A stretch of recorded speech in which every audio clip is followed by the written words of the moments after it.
All right, meeting follow-up. Does anybody have anything from last week's meeting? Any other questions, clarifications? Slept since then. Yeah, remember? Yeah, I know, I was gonna say. It seemed like it was a long time ago. All right, Madam City Manager, Police Department grant. Thank you, Councilor. So Chief will address you asking for approval for applying for a Health and Wellness Act program grant for the Casper Police Department. Thank you, Mayor, Council. I'll leave the contents to the memo that I provided to Council about the importance of the grant for just the sworn personnel. And touch a little bit about the uniqueness of this grant will allow for us to put some pieces in place for family, professional staff as well. Some grant opportunity or some opportunities to provide resources that support spouses, partners, children, family members of law enforcement, allowable family resources, family orientation programs, resilience, stress management training, confidential counseling opportunities, and referral services. Some of these things that we could help facilitate with this grant is also provide support following critical incidents. We have a number of critical incidents, just like the fire department does. Typically, family is left out of those for confidentiality reasons. This would provide for opportunities for us to craft a program where they could come in and we could maybe give them a censored version of that. On top of that, this provides for funding for more than one-time event. So it's carried out over 2 years. And we also found out today that the ask is more than the $200,000. We didn't change the number, but we can ask for up to $250,000. So that would be our request. With that, I'd be happy to answer any questions. Questions? This is a no-brainer. Yeah. I mean, I share a lot about mental health. This is critical for first responders. We've seen it in the past, of individuals that need that, especially in the police department. I'm 100% behind this and love it. Anybody else? Thank you, Mayor. So this would also not just the officer or staff member, but also go on to the family also. Mayor, Council, yes, sir. That's some of the opportunities we could afford or push this out to family members, children, partners. Some of those programs we do. Chief, thank you also. I know when we went to DC and we chatted, the importance of mental health with the Department of Justice. I think that's something that's really important, not only for first responders, but thank you for your dedication to continuing to keep your officers safe and mental health. Thank you. Madam City Manager, do you want me to talk about the other grant? Sure, if you would like to mention that. If I could, just real quick, we had also, on the original memo in the packet, we had we were looking to do a piece on the substance abuse grant, substance abuse and mental health services. I think it's a great opportunity for some of that early intervention and diversion. However, the grant deadline was we were kind of pressed up against that. The grant deadline application is tomorrow, and we're missing some components internally. I think we could do it, but I'm also concerned that if we do it, we may be missing opportunities to ask for some reimbursement on that grant. And those would be like the data collection. There's been talk about core data. We're not spun up on that entire department perspective. And then also some interview protocols that we would have to have in place. And how would we track an officer or a professional staff's time when they're interacting with those individuals in mental crisis? How would we go back and ask for reimbursement on that? So we got to get a few of those pieces in place before we would come back and solicit this grant. But I think we can do it. We just got to do a little training and a little work on the back end to make sure that we can comfortably. So will both of these due tomorrow or just the one? Mayor, Councilor, both of them are due tomorrow. So in grants.gov, we just have to do the intent to apply. So we're set to do that for the Renewal grant, the one I spoke about first. This one the second one that I just spoke about required a full-blown grant application to be done and several deliverables in there to include CVs for partners playing community partners and things like that. And that's just a lot of work. I'm not saying we couldn't do it, but there's a lot of pieces that we have to tie together in order to get that grant done. So you probably won't submit for that second grant, or? Mayor, Council, that's correct. We're not going to submit for that. We're going to do some more work internally and make sure next time it pops up that we're better situated to apply for it. Vice Mayor. Thanks, Mayor, and thanks, Chief. Is it a grant that other community partners or stakeholders could apply for instead, or does it need to be a municipality that applies for it?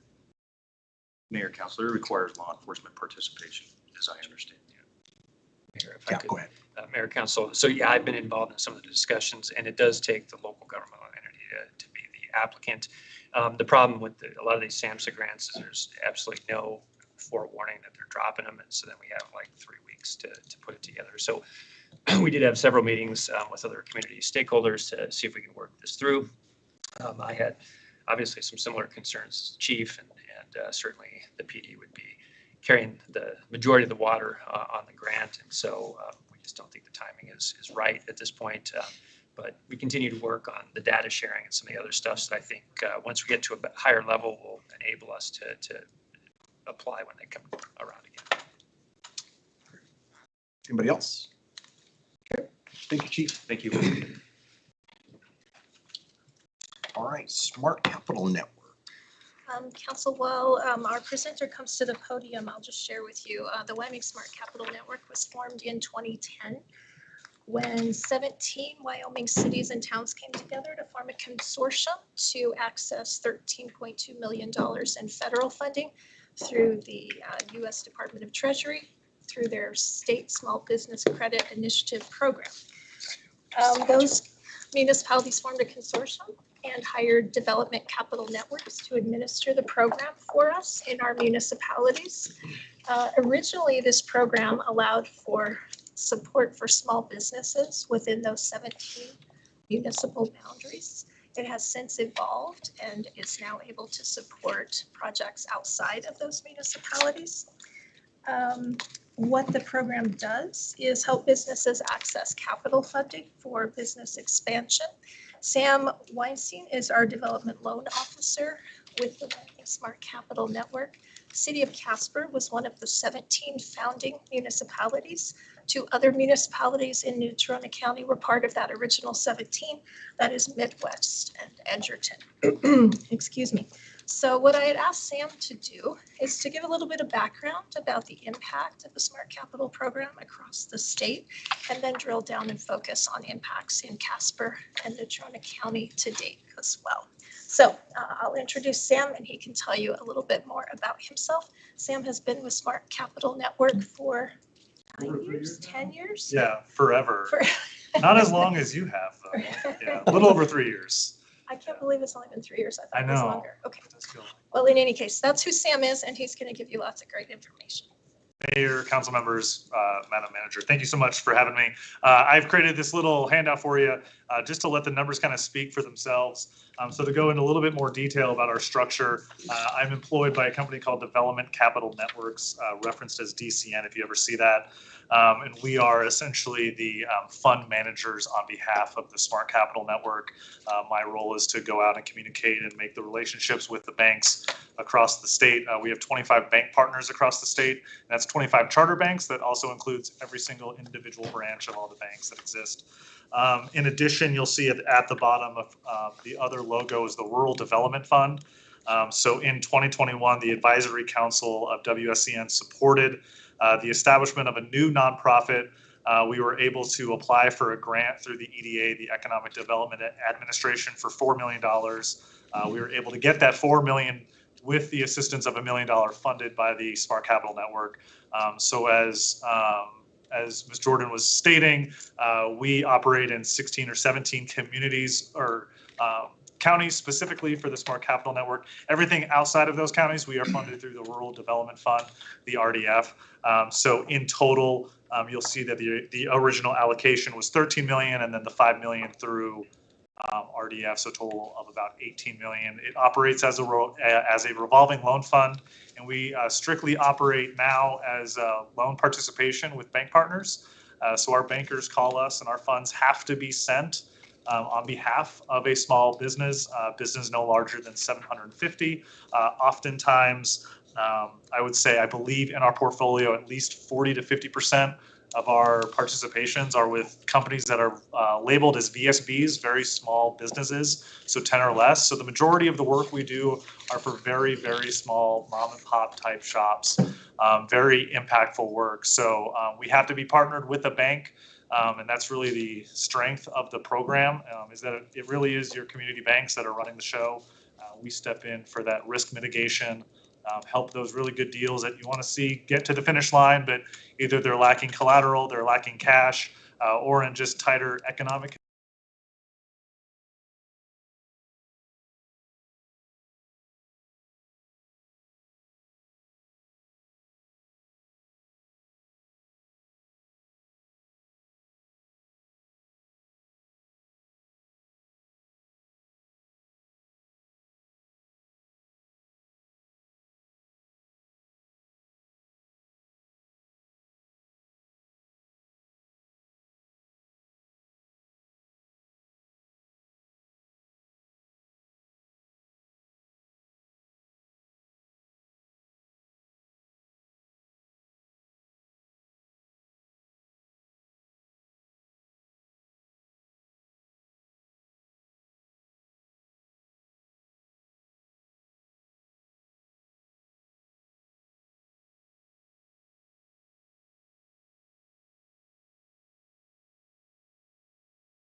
Around in the community for a long time, and I think has been successful enough to be able to be sort of invisible.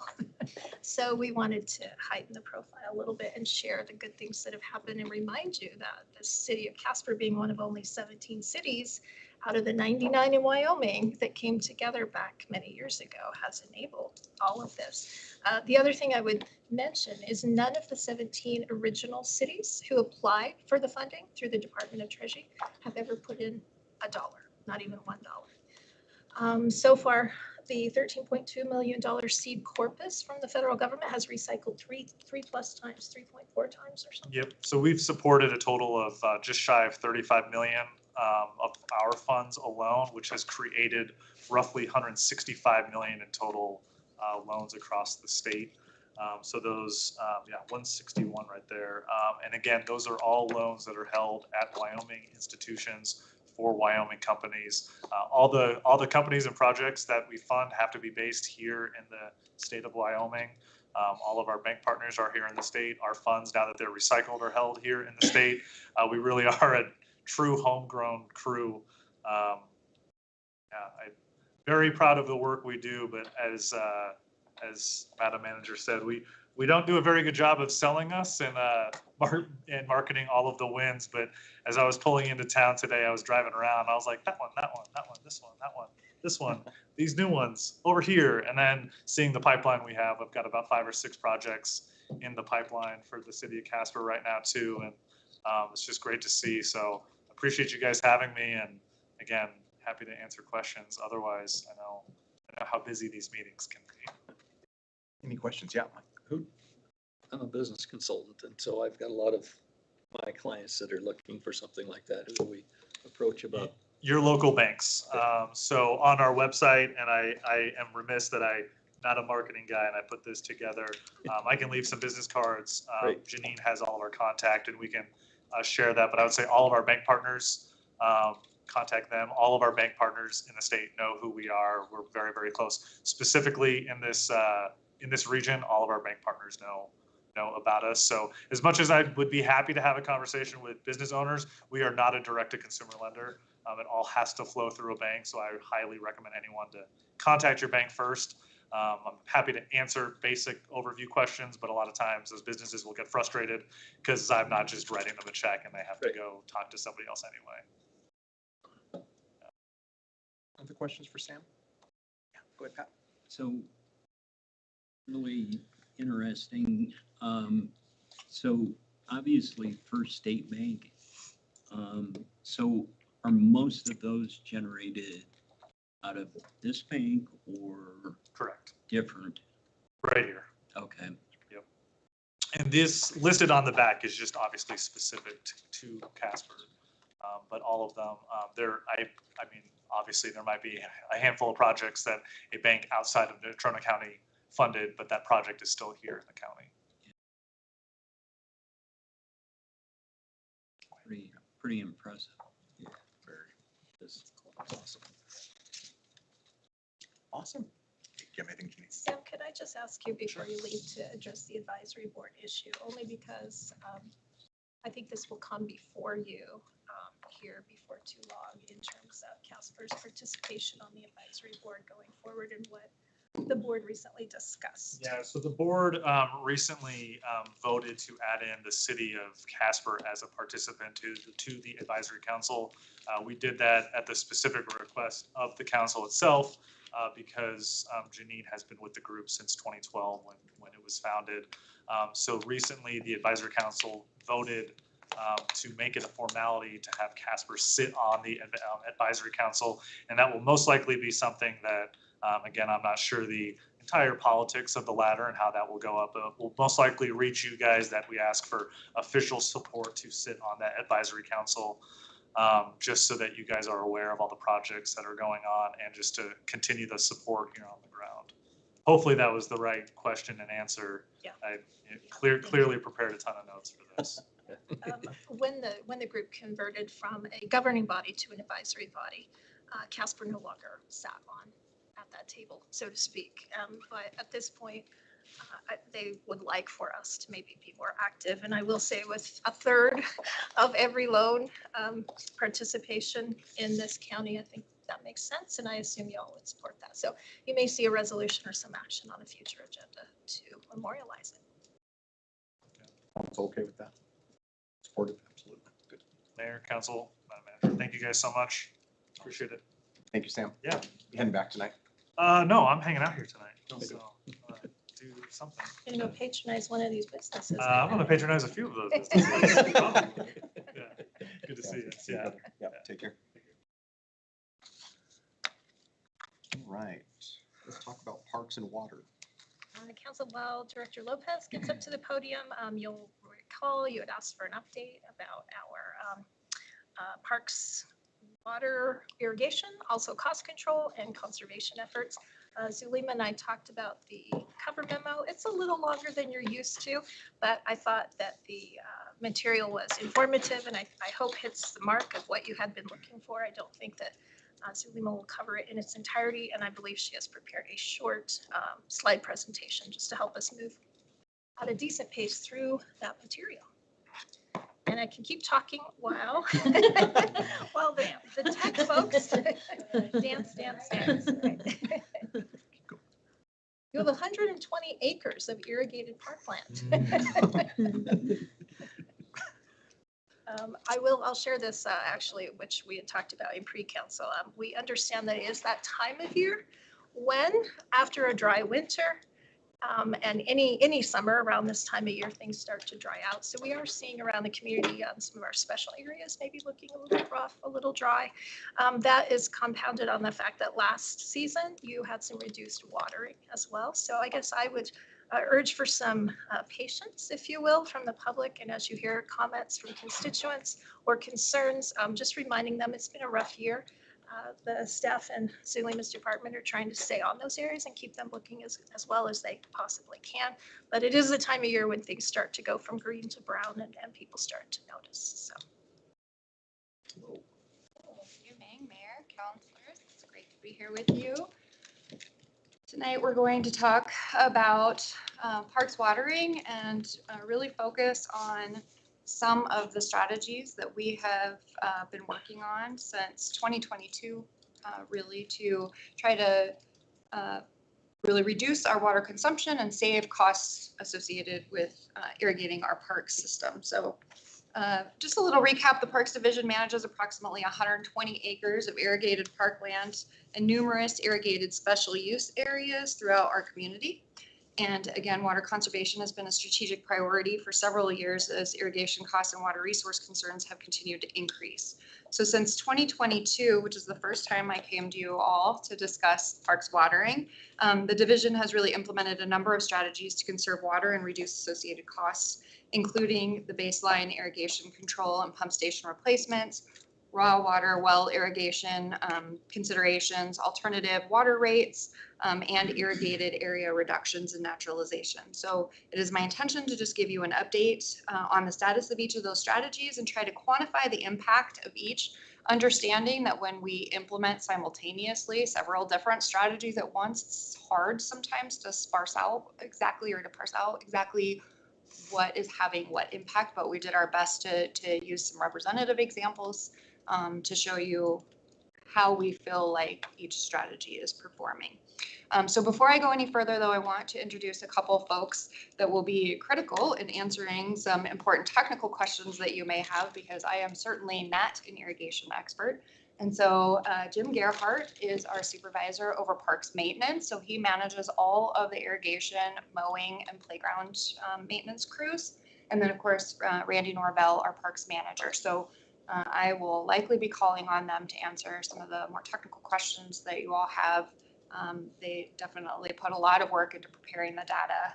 Jim especially, he is an Excel whiz. So he really helped me out preparing the data and combining all of the information necessary to inform the presentation and the update. So we're going to start with baseline because it has been probably our highest priority area. And while in the memo and in the presentation, we lump together baseline control systems with pump station irrigation improvements, those are very intimately related, but I did break them out for the purpose of the conversation just to kind of simplify it. It is my intention that after each sort of section, we'll give you an opportunity to ask questions specifically related to that. Certainly, if there are other questions at the end that you remembered or didn't think about during the presentation, we can revisit, but I think it will help us kind of stay focused on the topic at hand. So again, our baseline project is a citywide irrigation automation initiative that was designed to improve irrigation management, water conservation, and our operational efficiency. So baseline as a system utilizes base station controllers, substation controllers, flow monitoring or metering, soil moisture metering, and then ties it all together in a communication infrastructure that we can do that really helps us to centralize irrigation management, provide some remote programming and monitoring opportunities. It's a flow-based leak detection system, so we are able to identify leaks in the system much easier through automated mechanisms. It's soil moisture-driven irrigation adjustments once all of those tools are implemented. Automated weather responsive scheduling, so if it rains, it'll shut down. And then improved efficiency for our irrigation operations are, of course, one of the key capabilities that we were looking to benefit from this program. So project initiation, and in a memo from way back in 2022, we reported that the city operated 145 separate irrigation systems. At that time, 45 of those systems did use some type of automated control system, although they were antiquated, and several of them were cellular based, so they were really expensive to maintain because of that cellular requirement. All of the remaining 100 systems required staff to manually travel to the site for shutdown and restart of those activities. So it was very inefficient. It was very cumbersome from a personnel resource standpoint. So the baseline project was launched in fiscal year 23 with an original completion estimate of 28 months. That was our best guess at the time, not really being as familiar as we are now with baseline and all of its complexity.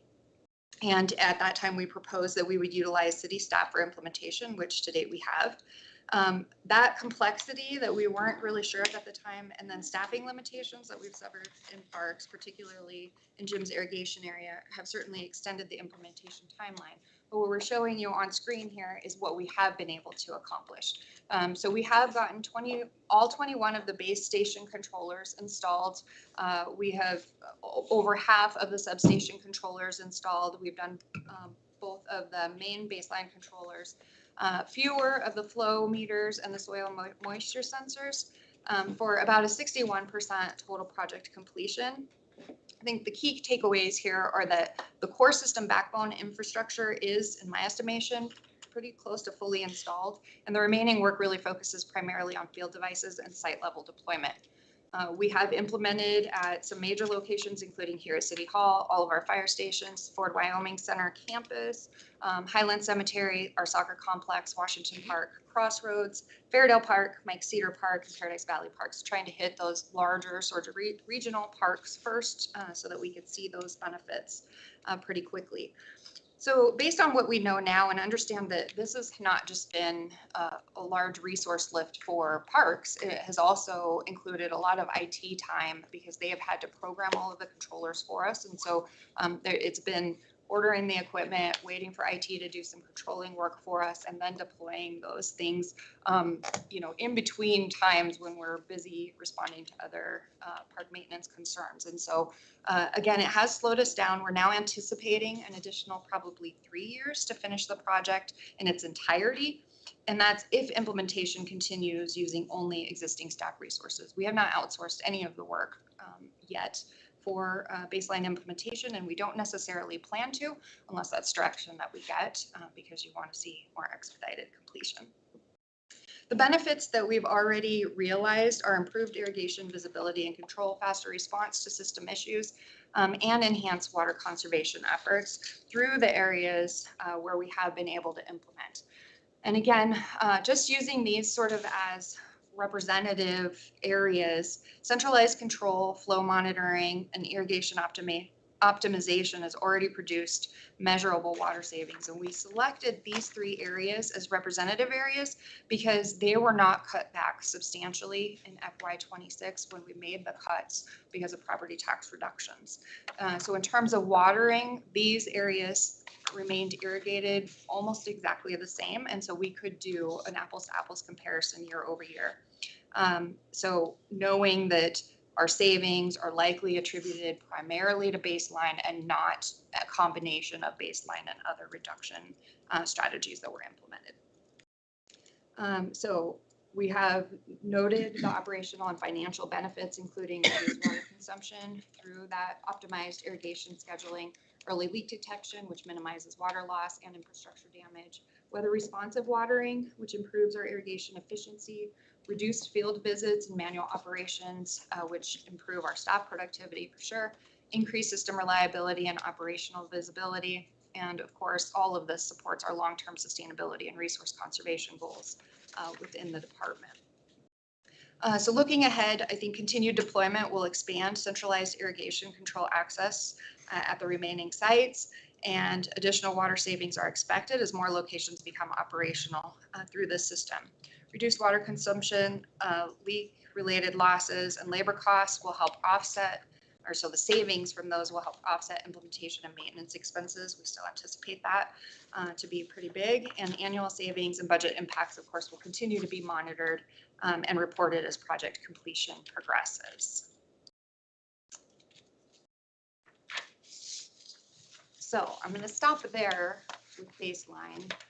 This was a significant, again, investment. The council agreed to over $600,000 in opportunity funds to buy the equipment necessary to transition all 145 of these irrigation systems to automated control. And so most of those funds have been expended because they were for the equipment. In fact, probably all of the funds have been expended at this point. Pretty close. So,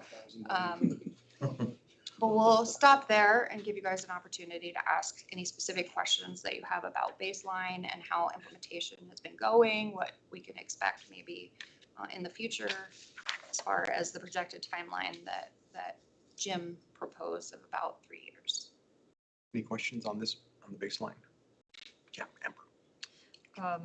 Can you help me conceptualize what percentage of the total water usage at the soccer complex, for instance, 5 million gallons is? Last year's reported usage at the, sorry, Counselor. Yeah. The usage that we reported last year was 65 million. So this year, we're estimating a savings of 5 million gallons off of that. So 9%. Okay, thank you. Vice Mayor. Thank you. I was very interested in this one. Really invested in this one since we began discussing it back. Zelima, could you clarify for me? I appreciate all this information too, by the way. All the equipment is purchased. It's more so just bandwidth of staff time to deploy, or is there still equipment that we need to purchase as well? yeah, there is still a little bit of equipment we need to purchase. When we estimated how many controllers we could purchase versus how many of the IT radios to do all the communication, I miscalculated that. So we did do a request for sort of $60,000 or $50,000 in capital funds for this year to just help us purchase more of those radios. We do have the controllers, but we have no way to pay with them without those controllers for the radios. Thank you. Follow-up question. I was hoping you could help me quantify or kind of give me an idea of the impact to staffing. You know, there was 100 systems that required manual turn on and turn off. I don't know if I'm clear based on these numbers, how many of those systems still require manual adjustment, but cost savings as far as staff. I imagine we're not saving costs on staff. I imagine they're just spending their time doing other tasks, but I don't know if you're able to help me conceptualize what that looks like. Yeah, Counselor, I can be honest. This year we haven't had to go out and shut anything off manually. Our goal at the very beginning of the implementation was to hit all of the controllers that we had to do that first with. As Lena said, we had 45 systems that we could kind of already have. We already had central control, even though it was antiquated. But by doing those all first, now we're actually replacing the old antiquated system. So most everything is already on central control now, and it's been amazing. It's a click of a button. Do it from my cell phone, anywhere I'm at, out to eat. Oh my gosh, it's raining. It's been a big help. Awesome. Council, I'd just like to mention too, is generally about 3 employee staff that is installing this on an annual basis. And our staff is only doing it from basically after blowout, which is sometime between the month of October. And then when they start turning it back on in April, it might have had a little extension this year. But I mean, other than that, once they're testing backflows and 2 or 3 people just fixing leaks all year. So Trying to keep the water inside. So it is a short window that we get about a 5-month period to get everything installed. So it is taking a little longer, and we appreciate IT. I mean, Oh yeah, because there's been a little learning curve there with just getting the radios up and then and line of sight to all of our controllers too. The questions about baseline. Yeah. Go ahead, Vice Mayor. Last one, and then I'll shut up. Appreciate the estimated cost savings and stuff up to this point. Do we have any idea once we reach 100% what that's going to look like? You know, what does the end result look like after we're 100%? I would almost venture a guess that we would. I would probably add a little bit more just because we're still converting, but I can't remember the numbers that were in the memo off the top of my head. I think. But like Zelina said, it was hard to tell whether it was our cutbacks or baseline itself that actually showed us those savings. Ferric acid. Yeah. Yeah, I imagine there's so many different variables. There really is, and I tried my best to try to split it out. But I think this year, even the budget that we asked for, we were able to save about $30,000, even on top of the decreased amount of money that we requested. So, Counselor, I would also add, quantifying by cost is challenging because water rates increase and while we do now have a different water rate, which I'll talk about, when those increases are implemented, they're implemented for us as well. So, so while our consumption may be going down, sometimes our costs stay the same or rise, just by the nature of increased rates. But so we are trying to track by consumption so that we have a better idea of what our true conservation is, not necessarily in terms of cost alone. Anybody else for baseline? Yeah, go ahead, Mike. So since we've got time, thank you guys all for all this information. I'm just want to make sure I understand the difference. Like, so special use areas, is that like Fort Wyoming Center? It's anything that's not a park. Is that a good way to put it? Kind of. Mayor, Special counselors, use area. so I don't think we consider Fort Wyoming Center a special area. So we have a dedicated 2-person team for special areas, and those are generally like landscaped areas outside of parks. So think like 12th and Beverly, Wyoming Boulevard and Fairgrounds Road, or excuse me, Poplar. CY, like the CY. CY and Fairgrounds, yeah. Trees, Okay. shrubs, that's Yeah, mainly generally special they're areas. landscaped Planters. areas. All of the planters in the downtown area are considered special areas. Okay, the cemetery? Cemetery is on its own. It's not That's- considered a yeah. special area. Okay. And calculations there, we can give you flows, but over probably 60% of that's still manually operated. There's no, with hoses. It's Yeah, with hoses. Yeah, I remember that from our tour. We talked about that. So just kind of two kind of follow up. So I noticed on the the cost graph on the first page of the memo, the special use line doesn't, and I don't think you explained it in the paragraph. If so, I apologize if I missed it, but the special use graph line doesn't go down as drastic. I mean, the decrease on the park maintenance cost kind of goes pretty drastically, but can you kind of help me understand is it because there's more manual watering involved, or what's that about?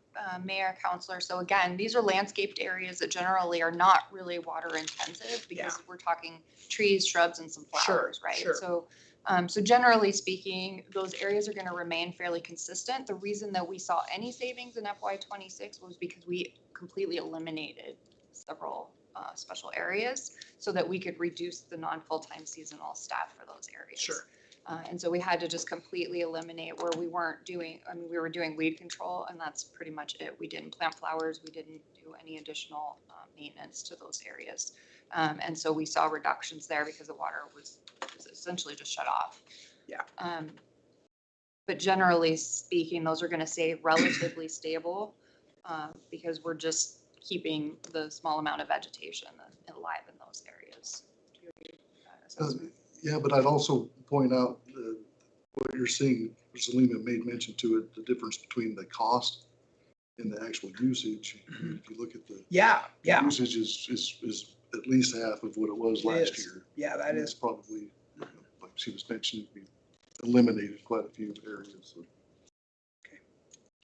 So the cost may reflect, it's not just water, it's staff and all the cost that goes into maintaining That's how much we paid for water, counselor. and paying for water. Okay.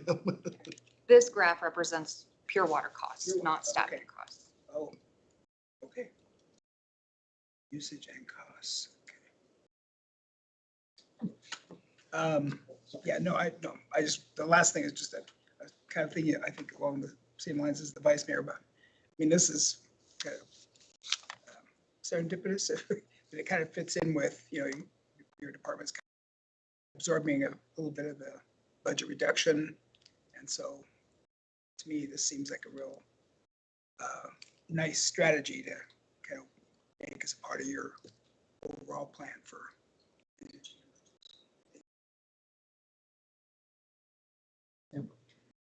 I assume this would be the best time in the presentation to talk about the pros and cons of continuing to keep it in-house or looking at contracting it out. Because we're going to talk about We're gonna move on from baseline after this, right? Okay. So, personally, I see a lot of advantage in getting this done as soon as possible, so that efficiencies can be realized, but said you weren't necessarily bringing that forward as a recommendation. Is the primary reason for that just cost of it, or are there other reasons that you see advantage to keeping it being done internally by city staff? So, and I would say right now, with all the installations of the main stations, things should start going a lot quicker now for us. At least on that part, we have looked at hiring out, putting in the moisture sensors and the flow, but finding a contractor just to do specific points like that has not been very easy. It's not necessarily just, But I mean, we should be, controller wise, we'll move through it very quickly here in the next year now, as far as getting our stations in. I would say, but moisture sensors and the flow meters are, it's a little bit of, it's not all science, it's a little bit of art trying to find out where to place the sensors. And they're on the hillside, down at a low spot. I mean, and then just trying to understand the moisture in those areas, it takes a little bit of work. But Yeah, and I would point out that the reason why we're doing way better on flow meters right now than soil moisture sensors is simply because we've been able to use part of that old antiquated system. They had hydrometers already installed, but we weren't sure if we were going to be able to use those with the new system, and we figured out a way to get them to talk. So it's very simple to add those as we take them out, and those are the ones we're focusing on now. So the flow is coming quite easily to us now. So soil moisture will actually have to dig a hole, trench, and install soil moisture sensors at each of these locations. And tough to do that in the winter. It's dry, so we try to frozen. Yeah, well, some winters. it's dry last winter. But yeah, that's the reason why those are they're kind of lacking. And really, we've only got 3, and basically just test mode on those right now, just to see what they're capable of, and trying to decide where we're going to install them in each location still. So.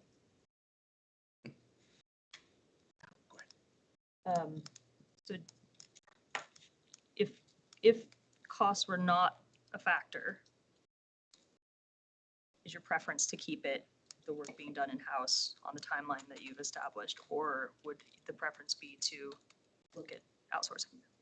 I'd love to outsource as much as I could, but to try to keep cost control, when we were asking for the original, we decided to try to do it ourselves to save money. And to that point, Yeah. $600,000 was a significant investment in opportunity funds, and so we were trying to control those costs as much as possible and just really purchase the equipment that we needed to get it done.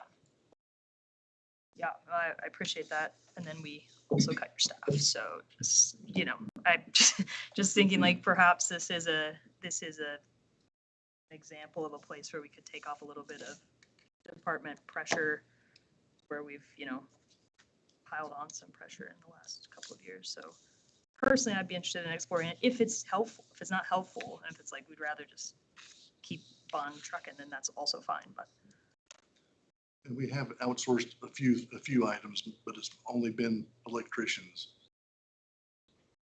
Enough licensed electricians, and certain areas we're like, yeah, we need power here. So, yeah, so We'll explore some options. but we can do that. Yeah, we can look at putting some costs together and what we think time wise we can get it done and for how much. Okay. Mayor, Counselor, City Manager, I don't know if this would be an appropriate time to bring up our staffing scenario, but so Jim mentioned 3. Actually, our FTE count, full-time equivalent count for irrigation has actually been 2.5, because 1 position was shared with Hogadon. So and that position was up at Hogadon in the summer months. It was down in Parks assisting with irrigation. That person resigned. And we decided, given the things that are happening at Hogadon and weather, climate considerations, that we would fill that need at Hogadon with seasonal non-full-time staff if it were in fact a need. And so we have an opportunity potentially to add half of an FTE to parks to give them a full-time person that could be allocated to irrigation. That was not in this year's budget. And so we were prepared to come and ask for a temporary authorization for that position. We're still working with financial services to see exactly what financial impact that would have before we came to you with an ask. But, you know, there is the potential that with another part-time person throughout, or with a full-time person throughout the entire year, you know, things could be expedited even. Okay. Next part. All right, so next we want to talk about, I might as well just stay up here. Next, we're going to talk about irrigation pump controllers. And so, make sure I've got my notes here. Okay, so to complement baseline, we've also made several modernization or upgrades to our irrigation pump station. And so these stations include Paradise Valley Park, Crossroads Complex, which is tied to the same pump station that irrigates the Ford Wyoming Center, Casper Soccer Complex, and then 2 stations at the municipal golf course. I can tell you that when the Ford Wyoming Center pump station was going in earlier this year, it was like Christmas at Parks and Rec. Jim gets very, very excited about updated pump stations. And so he is really the expert and can answer any questions that you have. I'm going to try to give you a very high level overview of what I understand the upgrades are doing for us and the capabilities they are providing for us. And then of course, Jim can supplement any technical questions that you have. But these stations incorporate variable frequency drive technology, which the benefit of VFD operations are that it matches pump output to actual irrigation demand. It reduces electrical consumption and operating costs, and we'll get a little bit more into detail with that.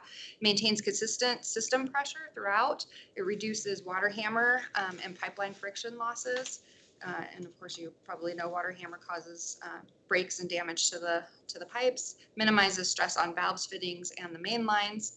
And then in addition to the benefits of that VFD technology, we see expanded capabilities through integrated monitoring systems and advanced flow monitoring because we can connect with the baseline system for flow measuring and reporting, water accountability, and leak and abnormal flow detection.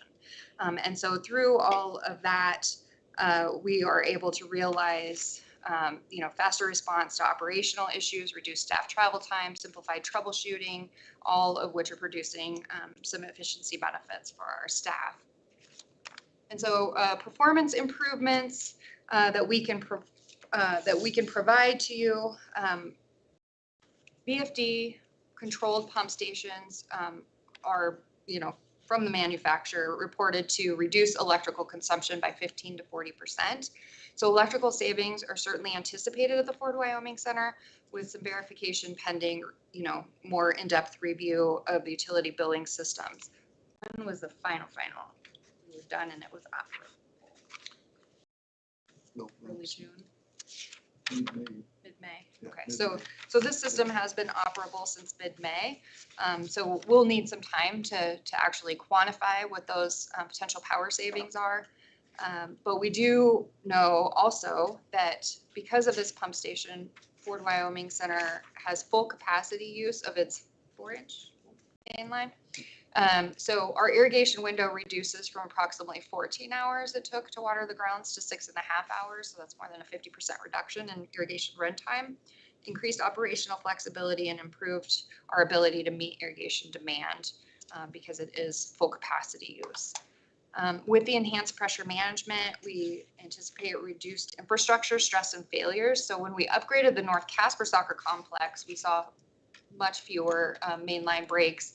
And so far, that has also been the case at the Ford Wyoming Center when in the first 6 weeks of its operation, we're seeing fewer or none at this point mainline leaks in that system up there. And so early results really indicate improved system reliability, reduced maintenance requirements, and greater irrigation efficiency and operational performance. I anticipate we're going to see the same at the golf course. Those 2 upgrades were done even after, just a week or so after Ford Wyoming Center was installed. So Gulf should be able to report some similar benefits for their irrigation. So I'm gonna stop there. That's where my knowledge of pump stations kind of stops. But we're happy to try to answer any additional questions you might have. Questions? Yep. Go ahead, Pat. So on Fort Wyoming Center, Crossroads, the soccer complex, any pumping out of the river or regional water? It's actually pumping from a 35-foot deep well down at Crossroads. So it'll actually pump water up the hill to the Ford Wyoming Center where we contain it into about a 300,000 gallon holding pond. Which you've heard us refer to as the frog pond, and Yeah, the everybody frog gets pond. really concerned about that. That's what we call it, the frog pond. I've never seen a frog there. I have seen a snake. But Crossroads is irrigated from that pond just from gravity. So it's 115 feet elevation difference. So we don't have to do any additional pumping at Crossroads. It just feeds back down the same line that it fills with and irrigates all of Crossroads. The pump station at the Ford Wyoming Center pumps out of that pond, and then it feeds water to all of the Ford Wyoming Center, the skeet range, the air modeler facility. The Speedway uses it to water down their track for races, and the motocross actually uses it for wetting down their tracks for events and stuff. So, as well as all of the event center. So, it's been very, I think, that 14 hours to 6.5 hours with baseline installation up there. We used to have 6 separate clocks, manual clocks that ran different bundles of valves around the facility, and trying to get those to talk, or they can't talk, but trying for us to arrange them in such a way that it could water it was very difficult. Being on baseline, it's basically one big irrigation system now. And we've never been able to get flow readings up there at the Fort Wyoming Center until this pump station was installed. And having those flow readings is very necessary, because now we can say, well, we can water in 3 zones at a time, and I can tell the controller to do that, where I couldn't do that with the standalone systems. And that's why we see the huge reduction in that water window. It's a lot nicer. More streamlined. I'd like to mention too, Jim, about the efficiency when we first installed in soccer. We probably saw an 80% reduction in our line breakage over at the soccer fields. And so, yeah, so far, I mean, we haven't had a mainline leak at the Ford Wyoming Center yet, but it's still early. We're anticipating a similar decrease on that one. It's a really old system. It was put in 1984. So, Some of these pump stations also provide not only backup for the these electronic butterfly valves, which sit there and open slow, close slow, so you get an even flow all the time. So you get no water hammer out of it. And then if you have a VFD failure, the EBVs would also take care of running like a VFD where it doesn't allow the pipe to. and then I guess I would also like to point out with that pump station, we actually ordered it to do double what we needed it to do. So there's 2 20 horse pumps on it and 1 jockey pump, sustain pump. And we only really use them one at a time, but it uses them equally, with the idea that if one of them, in the past, if our pump went down, we're trying to find a new pump, get it installed while we're not irrigating the dirt. Plus for future expansion of any development going across. So now we have some redundancy up there to save that. Go ahead, Pat. So I was just curious, on the golf course, municipal golf course, we must be buying water. Regional. We did buy earlier water before the rains, but we are sustaining right now. We haven't purchased probably since April. We started getting all of our rains in May. Water came up, we were able to fill, not our larger reservoir we weren't able to fill, but we're still running off that, so there has been no more water purchased. So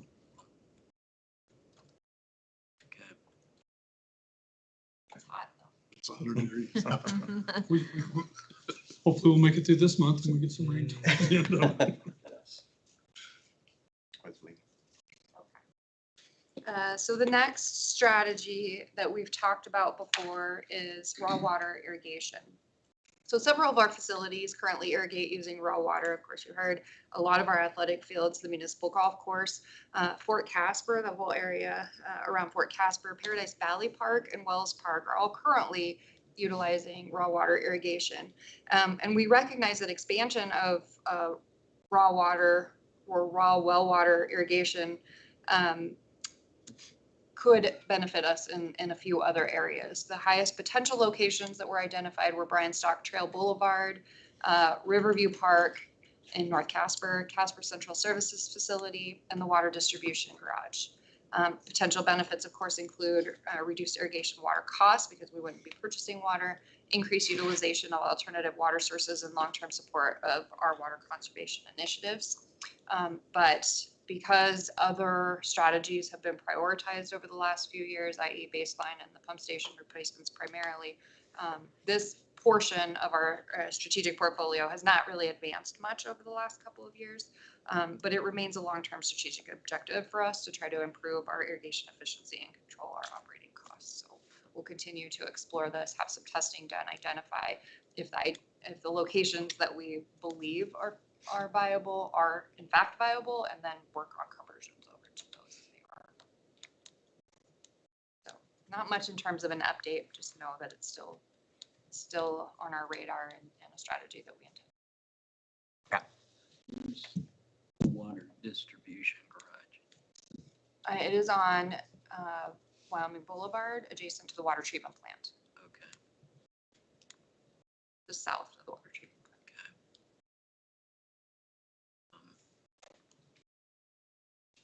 All right. And then, so we're literally buying regional water to water the grass over there. Currently, yes. And then wouldn't it take quite a irrigation or a line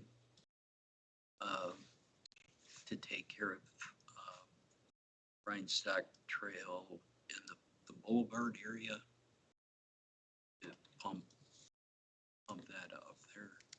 The infrastructure's already in. We just need to run a main line through the soccer fields across one of the entryways.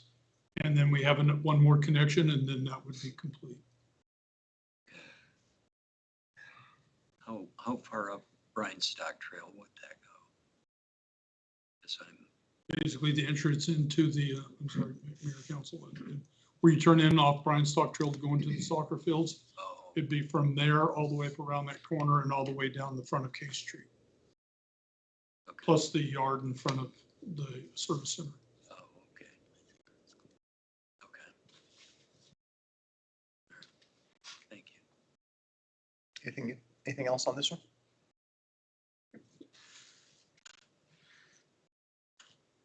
Okay, next we're going to talk about our new water rate. So prior to 2025, public parks and rec facilities paid the same retail water rate as our residential and commercial customers. So in 2022, when we talked to you about the various strategies that we were looking at for water savings or cost savings associated with irrigation, we did suggest to council at that time that we look at a water rate specific to Casper Parks. And so we did spend a lot of time in those few years talking to our counterparts at Water.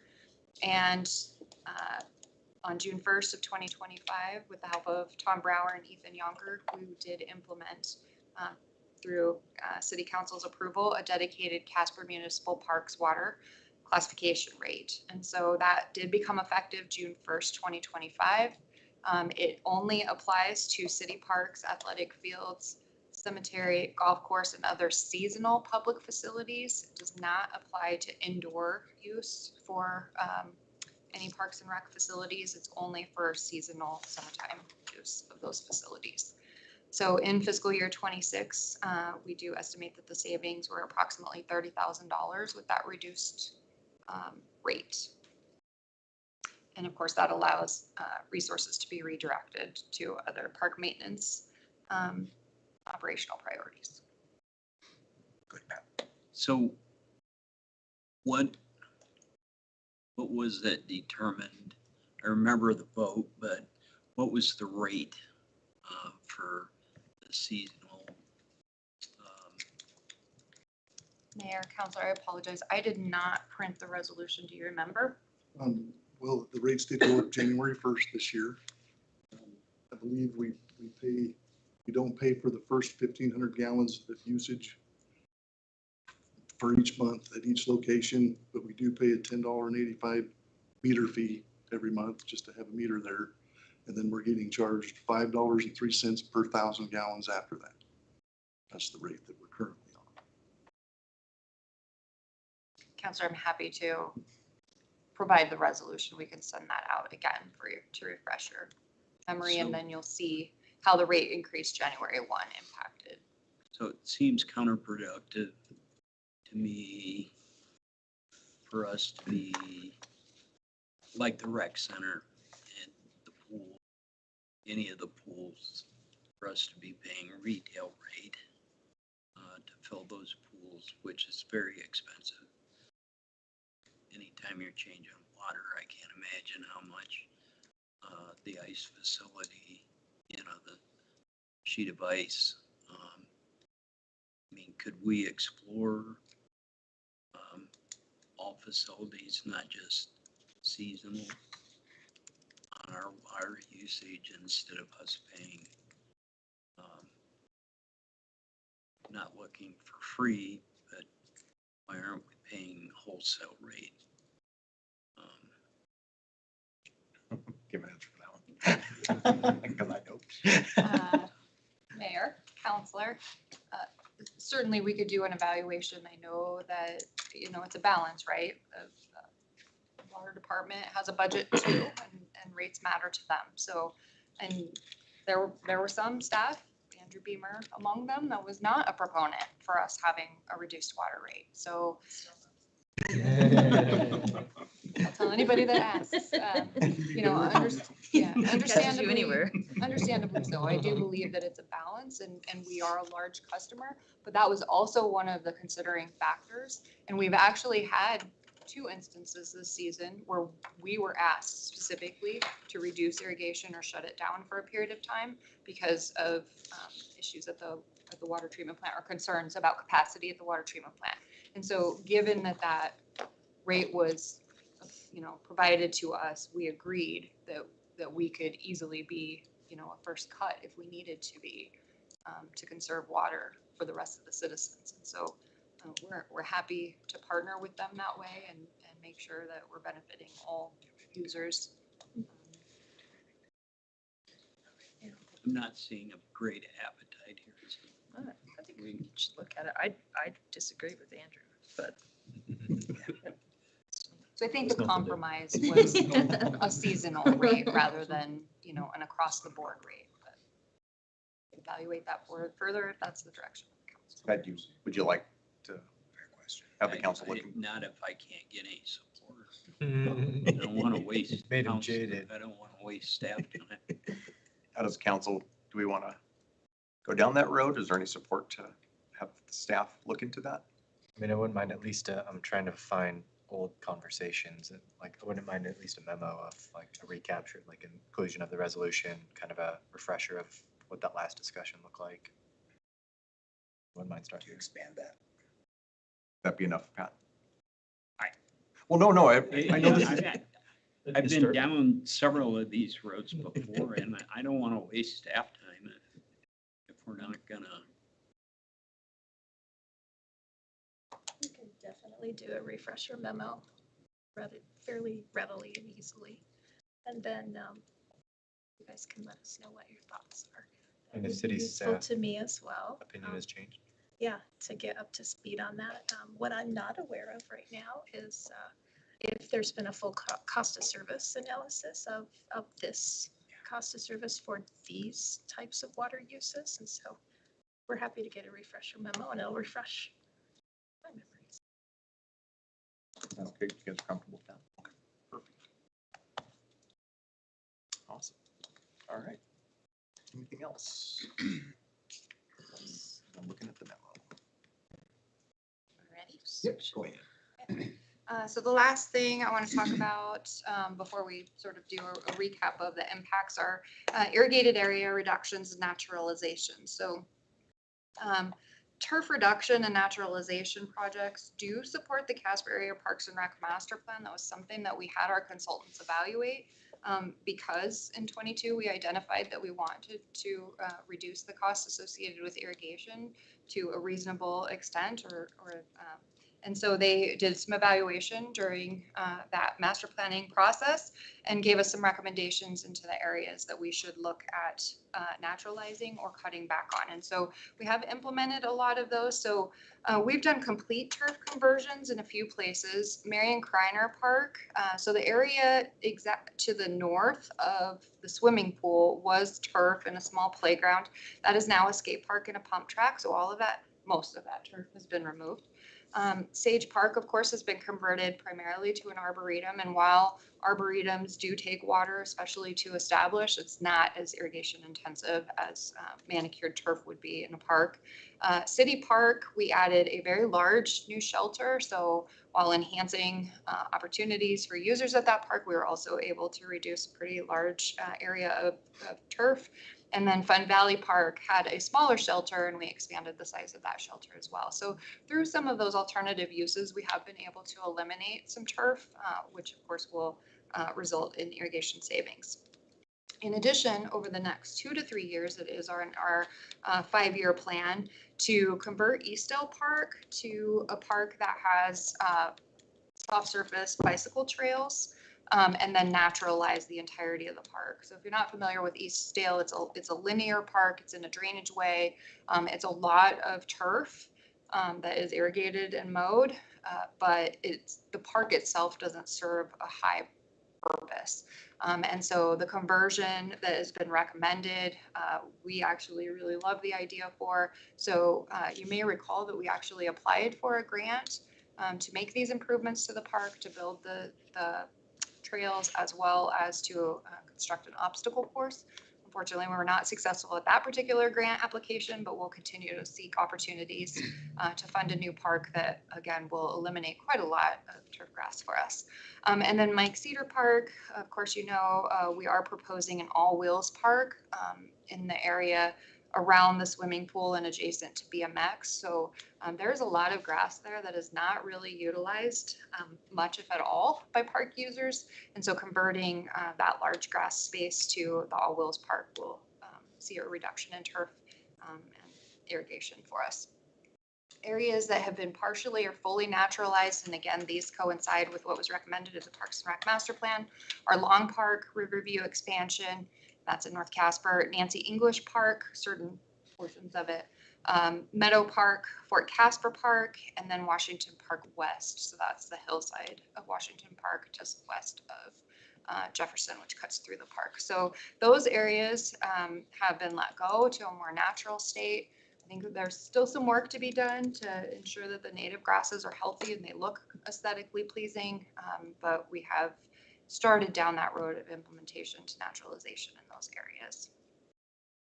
Benefits, of course, include reduced irrigation demand, lower maintenance requirements, improved sustainability, and more diverse recreational opportunities for the community, where we've been able to transition to alternative uses that have benefit to different types of users.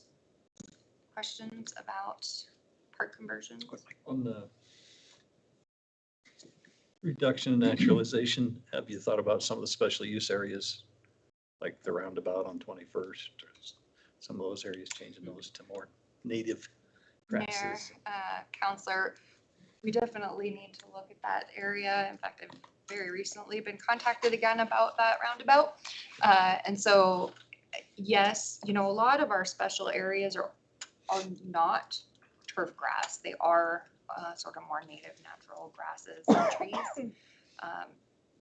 What we could do in those areas to like further a reduction an irrigation need, we'll have to evaluate a little bit more.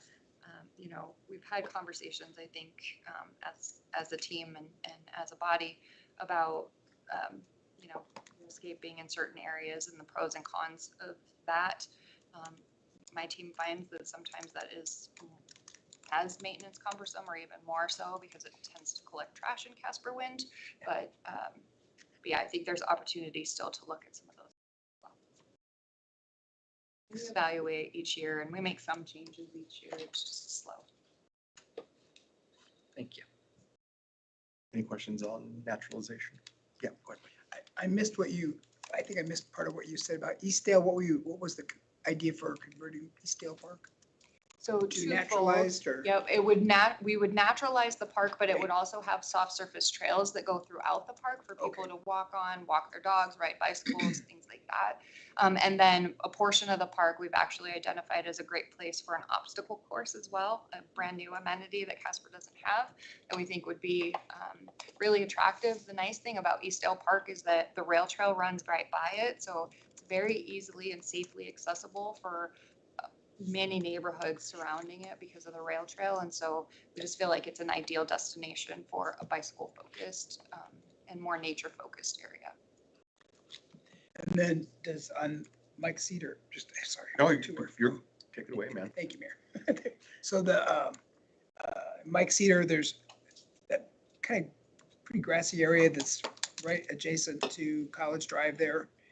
Is that, I think that was still being used, that'll remain, because I think the little guy football still uses that area for midget football. Thank you. Mayor, counselor, it's actually junior football club, but They don't use that word anymore, Mike. Sorry, junior, midget. uh, All three of those. so yes, it is the intention that that large turf area Yeah. would continue to be used for athletic field purposes. It is also widely used by the public as just open green space. And so we don't intend to change that too much. And then just want to clarify terms here. So is naturalized essentially the same as xeriscape? Or no? Or is there some watering that takes place with naturalized or? Counselor, I think we could make West Washington a good example of that. Everybody has driven down Mitchell Street or Jefferson Street knows that there's just a plethora of pine trees along there. We do not want to lose that. I think it's a beautiful part of the park. So we are still irrigating those areas. I think right now we're at 3 days a week just to keep water to those trees, but we're not focused on turf watering and we're really not focused on mowing any of that. So it's literally just keeping trees alive. Okay. And natural grasses that don't Yeah. exceed a certain height is generally what the goal is. I see. For native grasses. Even ornamental grasses that can survive, they can grow up. Okay. Is that kind of the case at the Fort Casper Park too? Thank you. And with Steve, that's adjusting just a little bit. The area is where the most sense given some of his visions for the park. But. Thank you. Thanks, Mayor, and thank you guys for all the information. Really interested in kind of the progress being made on all these. My grandmother used to live right across from Eastdale Park, so I spent a lot of my childhood at Eastdale Park. Good times, but also I remember how much turf is there and how, people don't use it that often. So very interested in like an obstacle course and bike trails and some other maybe higher utilized concepts for that park. Going back kind of the previous conversation, is the bottleneck funding and staff, or is it just finding those grants and, everything lining up, timing and opportunity windows and stuff? Is it more of a timing thing or is it staff and funding? Mayor, counselor, are we talking specifically about like park improvements like Eastdale or? Yeah, just kind of this push towards naturalization, xeriscaping, just kind of the conversion of existing spaces in general. I'm curious if there are bottlenecks. I would just love personally for us to be like as ambitious and aggressive on this as possible, especially in light of just my constant ranting about water. this is just something that I've, again, been really interested and invested in and would love to see us get more ambitious if possible. But, understand that these grants are cyclical and, if you miss it one year, can't take advantage of it one year, you might have to wait a year. So just curious for more context on that regard. Mayor, Counselor, so I would say, in the instances where we're looking at major park conversions that include adding an alternative park amenity that is capital intensive, then yes, the funding is the bottleneck, and we're constantly seeking opportunities to find grants. In fact, we're in the process of writing a grant for the Mike Cedar All Wheels Park. We're looking at different programs that Eastdale Park could be eligible for. And so unfortunately, the one that we applied for was not successful, but the good news is we wrote a very strong application that could be reutilized for other opportunities. And so it was not time lost, but so yes, if we're talking about conversions that are capital intensive, the funding is the challenge. If we're talking about conversions where we're just looking at naturalizing certain areas, that's really been done largely in the parks that were identified in the master plan as ideal locations for that. Again, trying to find that balance between irrigating enough to keep, the beneficial vegetation like trees alive versus, creating an eyesore in the community that people are not going to be happy with. There's definitely a balance there that we're trying to strike, and I think it will require some overseeding and probably a little bit of maintenance to make those areas look nice, even though they're natural, so that we're not seeing the complaints. And, the nice thing about the Parks and Rec Master Plan is that the survey results indicated that there is an appetite in the community for us to go more naturalized in certain areas. So certainly we'll continue to evaluate if there's other parks where that may make sense, even if they weren't necessarily named in the master plan. And so, that's just kind of ongoing analysis as we continue to evaluate spaces and how the community is using those spaces. But if we're just talking about naturalizing, we've already cut back the irrigation. Those savings are being realized. And in fact, in the next slide, we'll kind of talk about that. Appreciate it. Anybody else?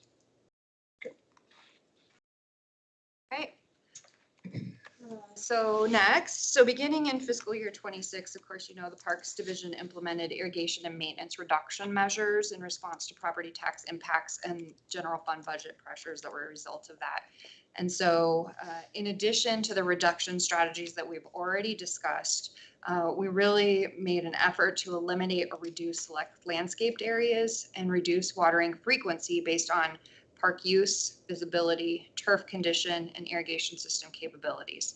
So our assessment of the parks where we reduced watering and mowing was quite strategic. It was intentional. We, like I said, evaluated several factors, including whether or not those areas were already controlled by baseline, what the turf condition already was in those parks, whether it was a highly used regional park or a small neighborhood park, and the visibility, if it was adjacent to a major thoroughfare and the visibility was high, we considered that as well. And so we did see a number of reductions in a lot of our primarily neighborhood parks to conserve. And of course, know that you all got some feedback about that, as many of the parks suffered and looked brown, especially towards the end of the season. But those conservation efforts did produce the results that we estimated. We estimated, I think, in the budget, in the spreadsheet that Jim put together, it was a 35% estimated reduction, and we actually saw about a 38% reduction in water consumption, over $100,000 in cost savings from that effort. And so, I think the chart really shows the significant reduction that we saw. Unfortunately, that didn't come without consequence. And while we were very thoughtful and mindful in our selection and our strategy for reducing, we went so far as to go through every area and decide, okay, we water 6 days a week. Now we can water, I think 3 was the least, unless we completely eliminated it. But some needed to stay at 5, or some stayed at 6 based on the area that we were talking about. And so, but we couldn't have predicted the intense dry winter that we had. And so on its own, those reductions probably would have been fine. combined with a very warm and dry winter, unfortunately really caused a lot of damage. And so now we're having to do some damage control, and Jim and his team are actively restoring some of the hardest hit areas by targeted irrigation adjustments. So increasing irrigation in areas where we need to do that, overseeding, aeration, and turf rehab. Yeah, it was an unanticipated consequence. Obviously, ongoing monitoring will happen while we're trying to balance conservation goals with community expectations for safe, attractive, and functional parks within our system. And that's not always an easy balance, especially when we can't control the winter.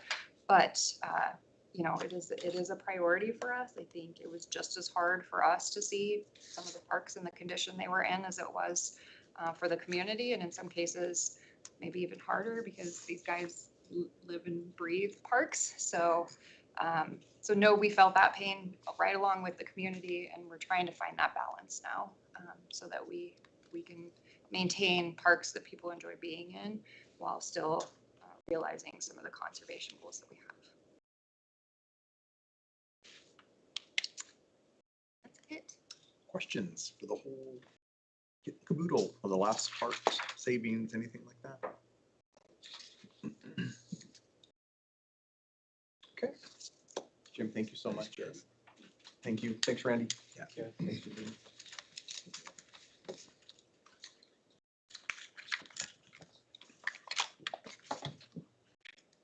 All right, moving right along. Urban renewal process training.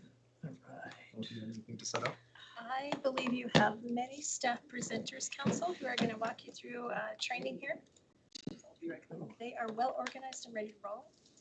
When they start, I'm going to run upstairs and grab my charger. I think Liz is supposed to be my comic relief while I'm setting up the technology. Okay. Introducing your comic. Oh, the audience is leaving. Sorry, I have you back. Oh, thank you, Floyd. You did? They are comfortably seated. I think we're all right to move on unless you, is this something we all have to, Yes, you all have to we all participate. need to know? In that case, I'll grab some M&Ms. Now, do they have the handouts? No, we could get that No, started. Oh, they're right there, okay. So I will pass those out. They can be something that you save for later, but they are a No, duplicate. We've got instructions with those, so you definitely. Good to see you with us again. I saw you last night. I know, Yes. right. Yeah. Want to get it on public record. Thank you. Thank you. Glad to see you. And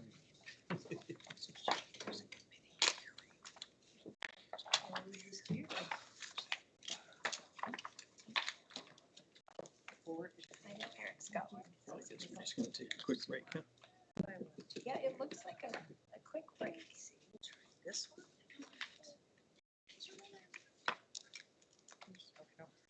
Did you advance it?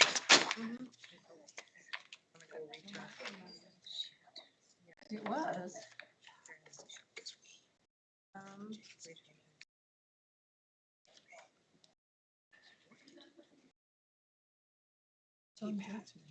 I'm waiting, I'm waiting. I am, I'm waiting.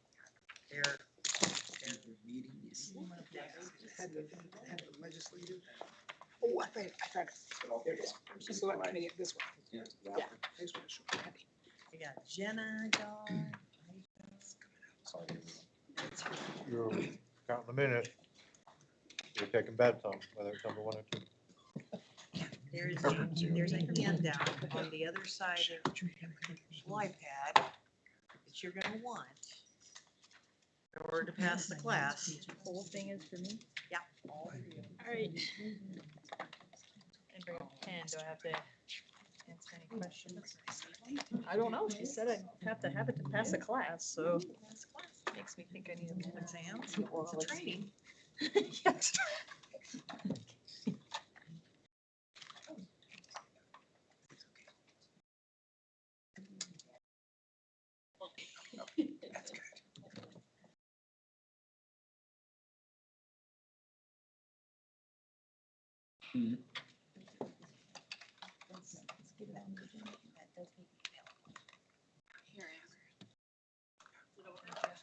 Is it- Any questions?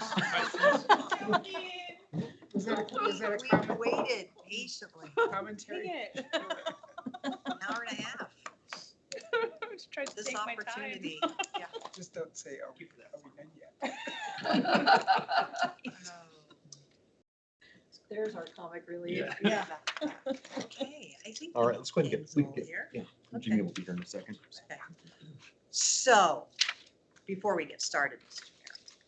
Mayor, you know, as I was lying in the hospital bed a little over 3 weeks ago, I was thinking of you all, as I was thinking of tonight. And I thought, I've got to get well, to get this appendix out of my body so I can be here with all of you. So then, that week, I got this get well card that came to me. And you guys had signed it. And I said, they like me. They really like me. So thank you all.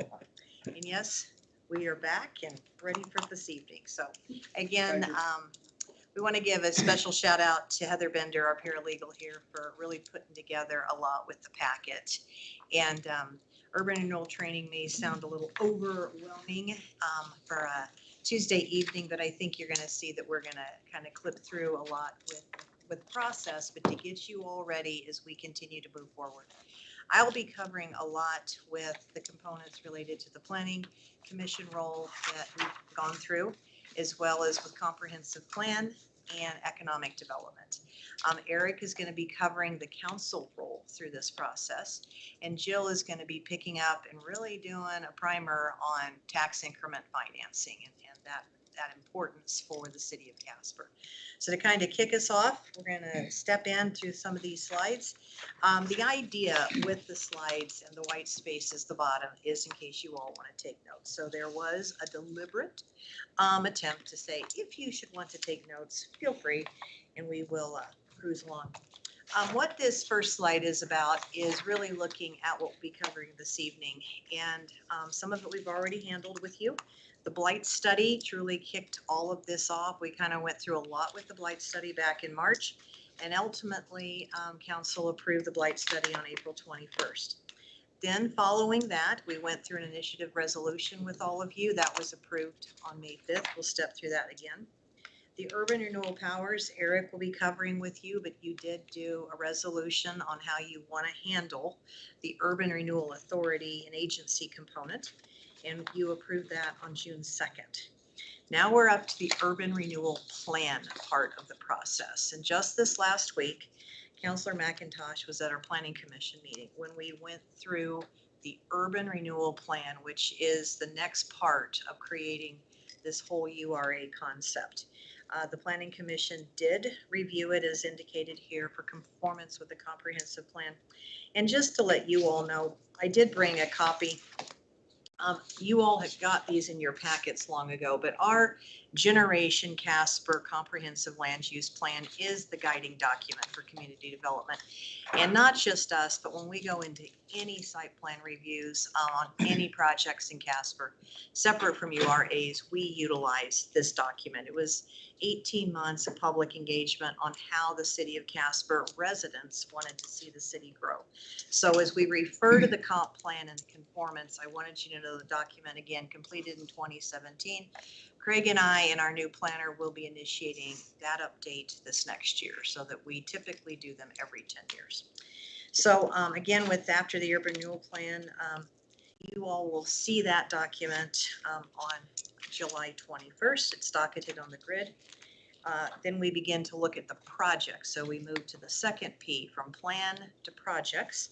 And we do have a project which will be coming forward. We'll talk about that in a few minutes.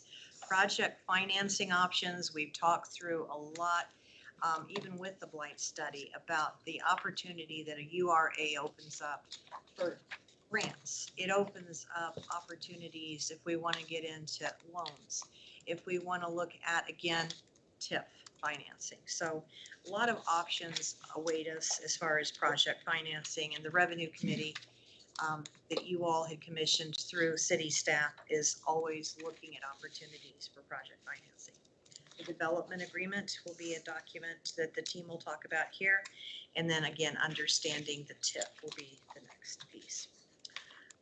Next page, 3 is again a recap of the blight study and the 7 areas that you as council identified as areas that you would like to see potential reinvestment put into and redevelopment put into. And so we just put this into the packet as a little bit of a reminder. Tonight, we will be referring a lot to the downtown Casper blight study, but again, the other ones are right there and we continue to explore opportunities already and several of those. That was again approved by the Planning Commission and then subsequently by you in April. The next is the initiative resolution on page 4. And the key point on the bullets that are here outlined and by statute what's required is literally, for me, thank you. I didn't click it. Sorry, thank you.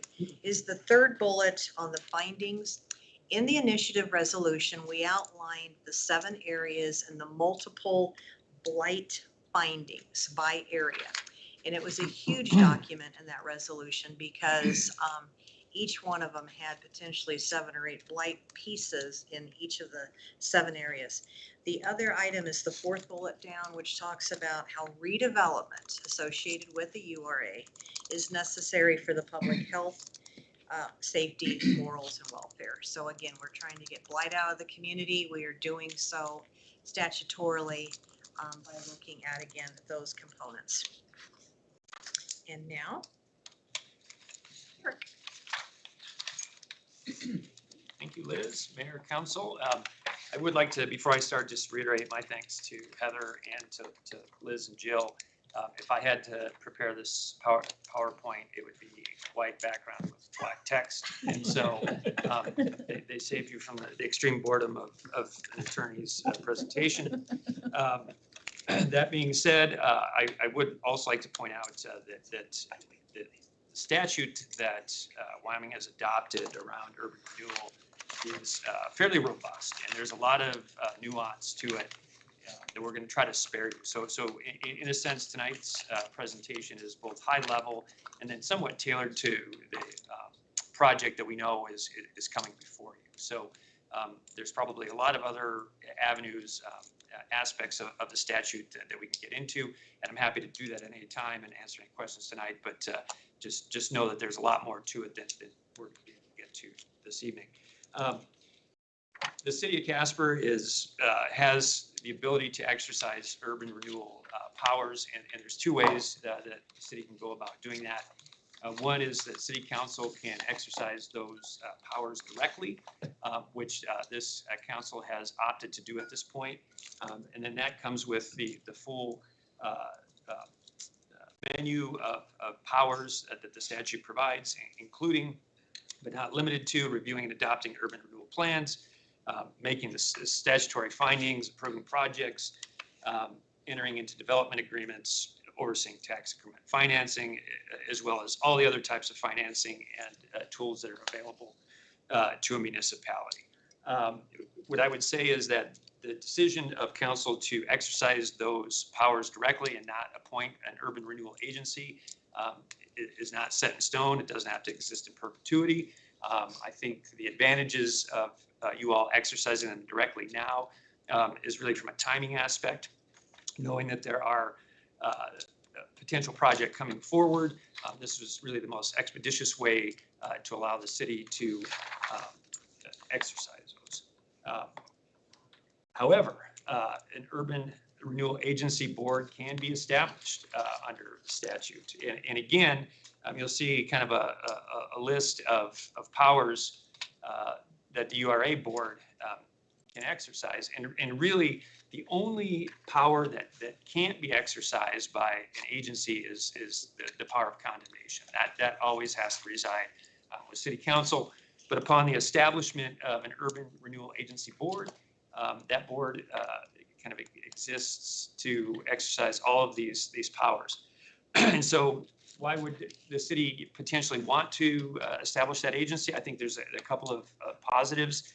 One is that there's some continuity that would exist, over election cycles. You would develop that expertise and can bring on subject matter expertise to develop kind of a really depth of understanding of what's needed in the city. And then frankly, it helps to reduce the administrative load on council itself.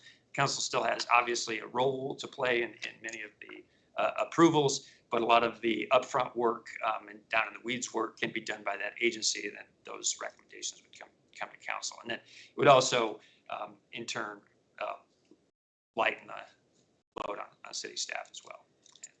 So with that, I think turn it back to Liz. So on the next slide, again, back to the Planning Commission and the importance of the conformance with the land use and the comprehensive plan.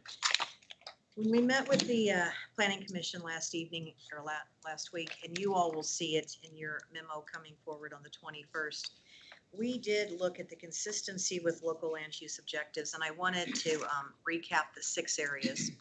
One of the uses, which is again identified in our comprehensive plan that I showed you earlier, is to consistently look for infill and redevelopment and reinvestment. So again, Generation Casper identified we wanted to look at growth in developed areas. And so this particular discussion about downtown core fits that. We looked at the other, the second one of the 6 factors were the vibrant urban core. And we've talked forever about keeping downtown Casper vibrant, as well as, again, continuing to redevelop the old Yellowstone district. The third was economic development. And with the urban renewal plan that's been presented, it addresses quite a few components on economic development: tourism, business travel, hospitality employment, downtown commerce, and private investment. So from an economic development standpoint, again, being one of the 6 criteria that we identified that is meeting the Generation Casper. Areas of change and future land use are the other number 4 and 5, which truly relates to, again, keeping a vibrant urban core, but looking at redevelopment and reinvestment and where they should be occurring. In the downtown White study identified that. And the last of the 6 factors with, again, the Generation Casper plan that we found, as well as the Planning Commission that was met, was the public-private partnership. Urban renewal cannot just be done by we as a public entity. It requires the private aspect, and we feel that with this plan is executing that very nicely, as you'll see. So that is kind of the planning and zoning review for the from the Planning Commission. Then we get into the urban renewal plan and the council approval aspect that again will come to you. On what date? It's a test, July 21st. So you all will see that urban renewal plan come forward. And your role as council approval is to again look at the project area. It's defined in the plan. Re-look at what the blight conditions are for that plan. There will be the reference to project financing in that plan.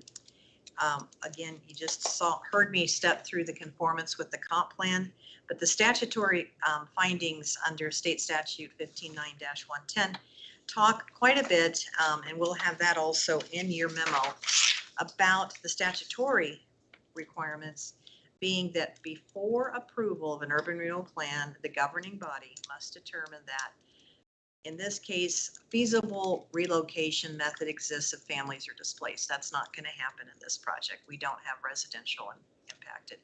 Number 2, the urban renewal plan conforms with the municipality's general plan. Yep, you heard that, and we'll continue to hear that. Number 3, adequate consideration has been given to parks and recreation. Statutorily, it's very important to maintain that, and even in our downtown core, we are fortunate to have access to our riverfront recreation.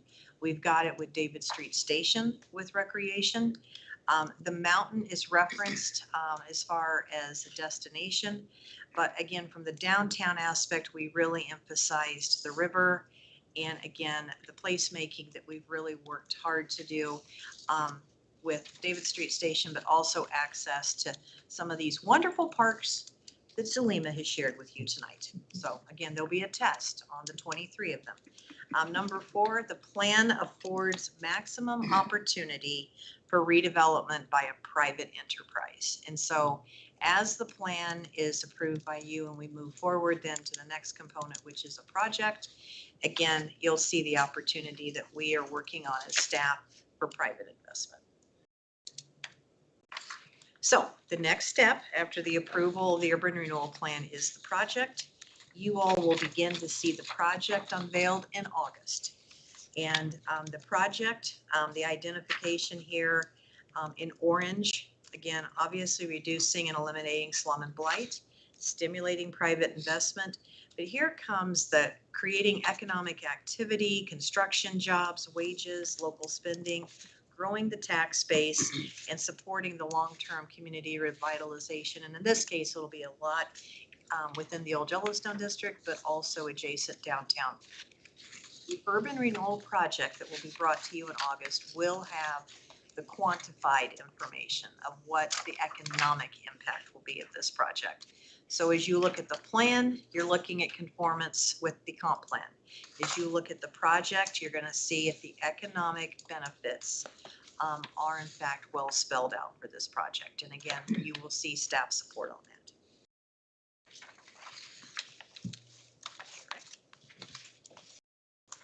Then moving right along, we'll discuss council's role in an urban renewal project. And I think the next couple of slides, there's going to be a little bit of redundancy. And I think that's because when you read through the statute, it's not a real linear process in some areas. And the statute kind of uses plan and project sometimes interchangeably.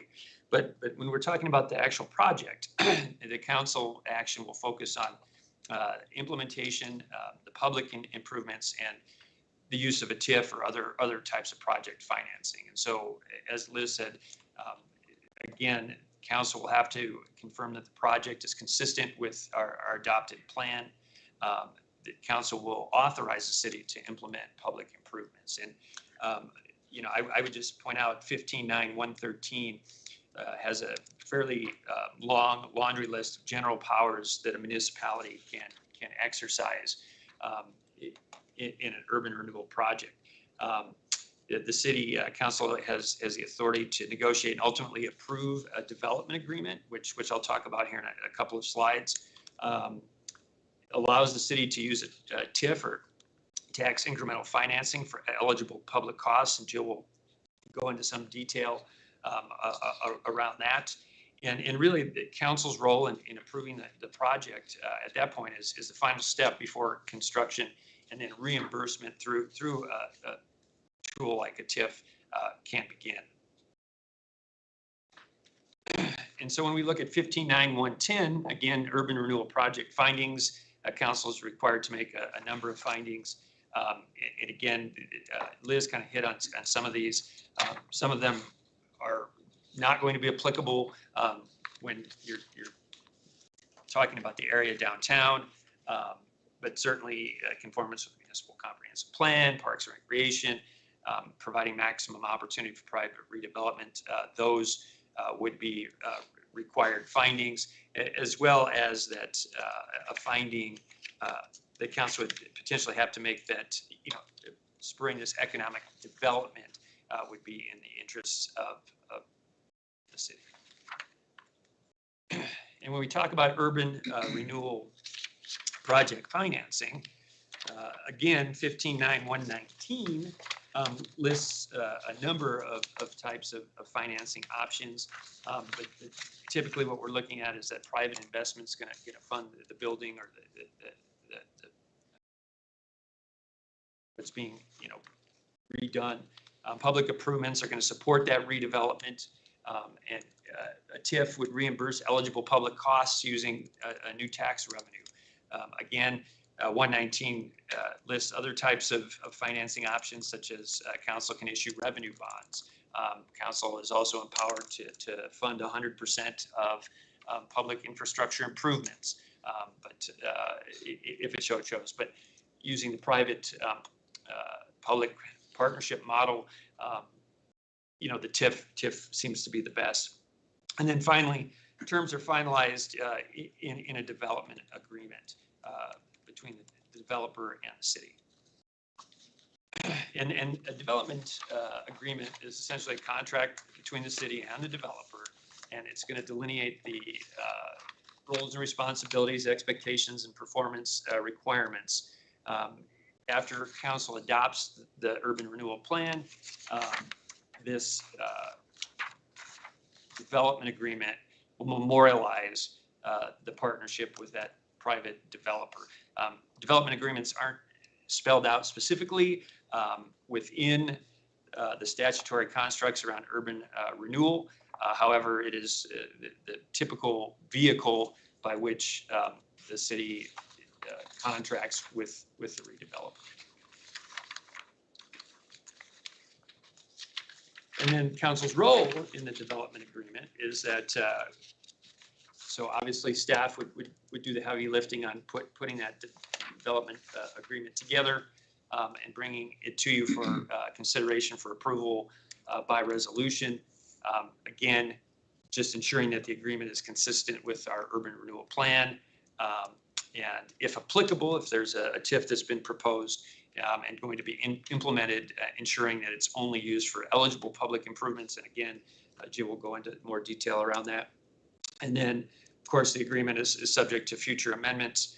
And really, this is the final step before construction and TIF reimbursement can start. So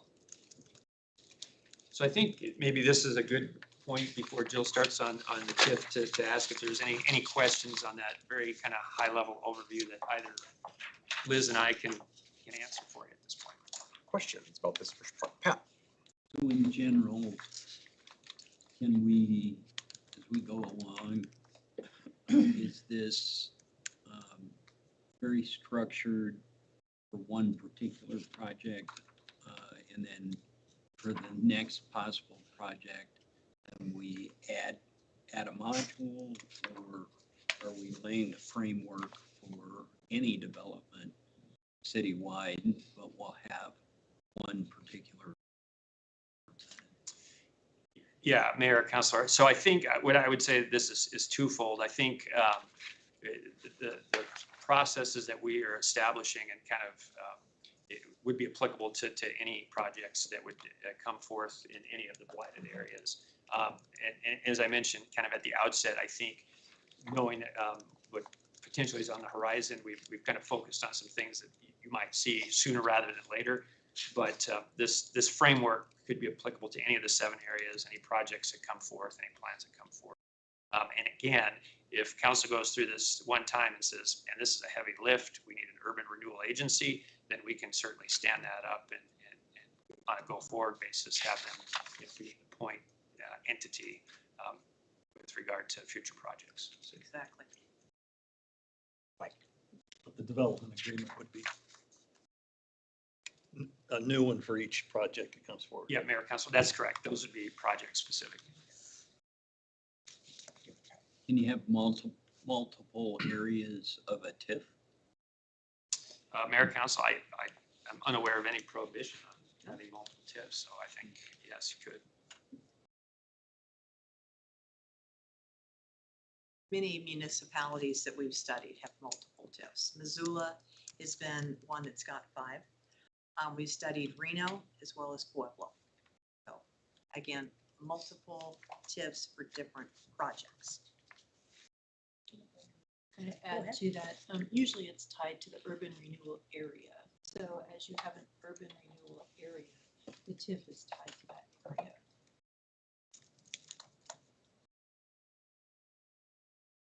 Okay, let's go on to TIF. Thank you.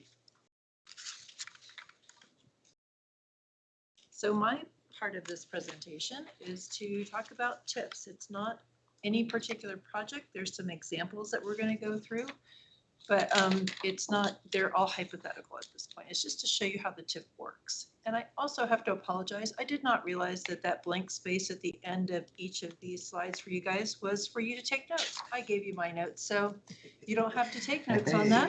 You've already got it. Right. So awesome, right? I was planning ahead. Yes. So what is a TIF? So a TIF, it's called tax increment financing, and it's really a tool that local governments use to help promote economic development by providing a funding for public improvement. That's what a TIF is for. So its purpose, a government uses a TIF. It encourages business and developers to invest in areas that need improvement. It can help pay for projects without raising tax rates. It can create new jobs, housing, and businesses, and it can turn neglected areas into places where people want to live, shop, and work. So TIFs pay for public improvement.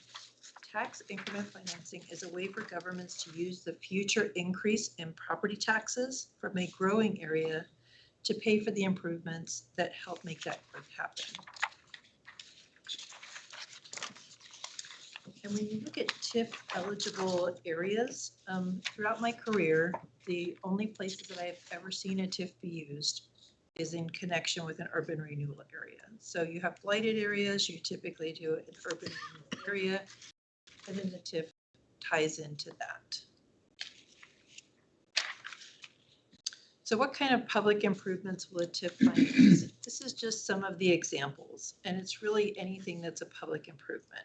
So storm sewer, sidewalks, landscaping, I mean, the list is pretty extensive.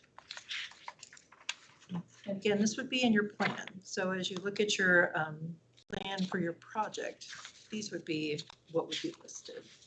In addition to storm sewers and all of those types of things, you can also use the expenses to do bonding, and those types of things can also be paid for with the TIF.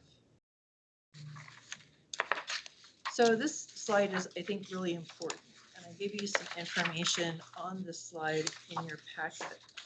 So the TIF is generated from the increase in the value of the property. The property is due to the improvements. So when you make improvements to the property, the value goes up, and that creates this increment. So all of the taxing authorities who have a mill on the property in the tax district will continue to receive property tax at the base level. They won't get the increase from the improvements, but they'll get the same thing that they get today. The TIF is actually taken off the top. The increment is taken off the top. So the property taxes are assessed, you take that increment off, and then the rest of it is allocated by mill. So once the improvements are paid in full, then the URA, the TIF dissolves 20, 25 years, whatever the plan is, then all the taxing authorities would get that increase in the property taxes at that point. So what items do you need to calculate the TIF?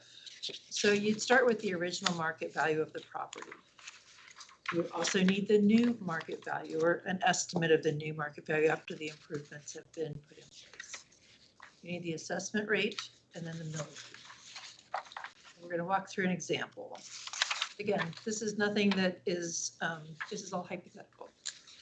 So this is before the TIF project. So this is how anybody's property taxes, if you wanted to calculate your own for your house, this is how you would do it.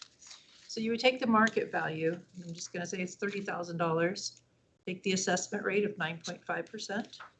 That gives you an assessed valuation of $2,850. You would take that times the mill rate for the DDA area.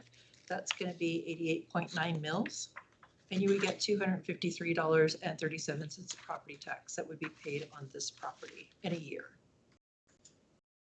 So then if you do improvements to the property after the TIF project, let's say the market value is now $100,000. Same process, times the assessment rate of 9.5% gives you $9,500, times the mills will give you $844.55. So the difference in those two tax amounts is the increment. Let's walk through one more. So let's say we have a piece of vacant land with a market value of $50,000. The assessed value at that 9.5% would be $47.50. It generates $422 of property taxes in a year. The developer comes in and puts a department store in that vacant lot and increases the market value to $1 million. Now your assessed value is $95,000, and the generated property taxes would increase to $84.45. So the increment from the property taxes is going to be $8,023 that would be eligible for financing of public improvements. So when you think of the value of this increment, you think, gosh, that's not very much money, $8,000, that's not going to fund anything. But if you look at it over a period of 20 years, if everything else stays the same, you've now generated $160,000 that can be used for public improvements from that increment. Okay, so I lost my place, but we'll catch up. So of course, the improvements need to be completed. I mean, it's kind of like the chicken and the egg. So you've got to complete the improvements to get the increment, but you don't have the increment to pay for those improvements in advance. So typically you see a TIF as a revenue source for a financing opportunity. So some type of bonding, and it can be any type of bonding that you want to do. So it can be industrial revenue bonds. You guys just did a policy on that. You could do revenue bonds, you can do geo bonds, you can do lots of different ways to get the financing in place and then use that TIF as your revenue source to repay those bonds. So the TIF is not the only thing that you can use to repay the bonds. Of course, you can use any revenue source that you want, as Eric explained. TIF is usually the preferred method. So as you do that improvement, you get that tax increment financing and you use that for your revenue source. However, if you need more money than the TIF is generating, you can look at other ways to finance that, whether it's grants, it can be contributions, it can be other revenue sources from the city. So with that, that's really the end of my presentation. If there's any questions, I'd be happy to answer them. So if you had a TIF in place pre-property tax exemption activity, what does that do to the increment? I mean, it decreases it presumably. What does that do, I guess, to our repayment position for whatever way we had financed the improvements? And does that create additional liability and unpredictability for the city? So great question, Mayor, Councilor. So the exemptions that were put in place by the legislature, even if we look at the upcoming November Citizens Initiative, those are all on residential property tax. So these are commercial in most cases. So that would be something to consider as we look at doing financing. Is it a commercial property? Is it subject to those exemptions? And we would certainly need to consider that as we looked at other financing opportunities. Sure. And the legislature presumably could decide that they wanted to exempt property tax at some point, and then we would have a predicament. We would. And unfortunately, you can't foretell whether that's going to happen or not. But at this point in time, all of those exemptions on residential property versus commercial property. And again, I think that as we look through these financing opportunities, is that something that we want to do? If it's a residential property, would we look at bonding or something in that, in those options? Maybe that's not the option you want to choose. Okay, thank you. We have an attorney that's behind you. Oh, I'm sorry. Don't mean to be lurking. Mayor, Council, so I think to insulate the city from potential liability in that case, to where you set the base, and then because of legislative actions down the road now, there is no positive increment potentially. I think it comes down to drafting that TIF agreement to insulate it. So there was an instance where something similar like this happened in Wyoming, and it didn't go up and went down, but because of not seeing that potentiality, the municipality had to apparently pay out some money. So I think it really comes down to having that foresight, understanding that could happen, and then drafting the agreements such that if that happens, then they're not entitled to anything and there's no liability on the city. So in that circumstance, then it would just fall to the developer as it would have had there not been a TIF implemented for that project. Yeah, Mayor, Councilor, I would think so. I mean, and not having drafted one, but I would envision that if there is no incremental gain in the taxation and there's maybe a net loss, that there should be no expectation of payment on the part of the developer. But that's how I would view it. Thanks. Thank you. Okay.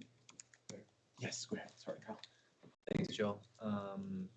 I actually hadn't even considered residential as a component of this. I was strictly focused on the commercial, but I am curious now.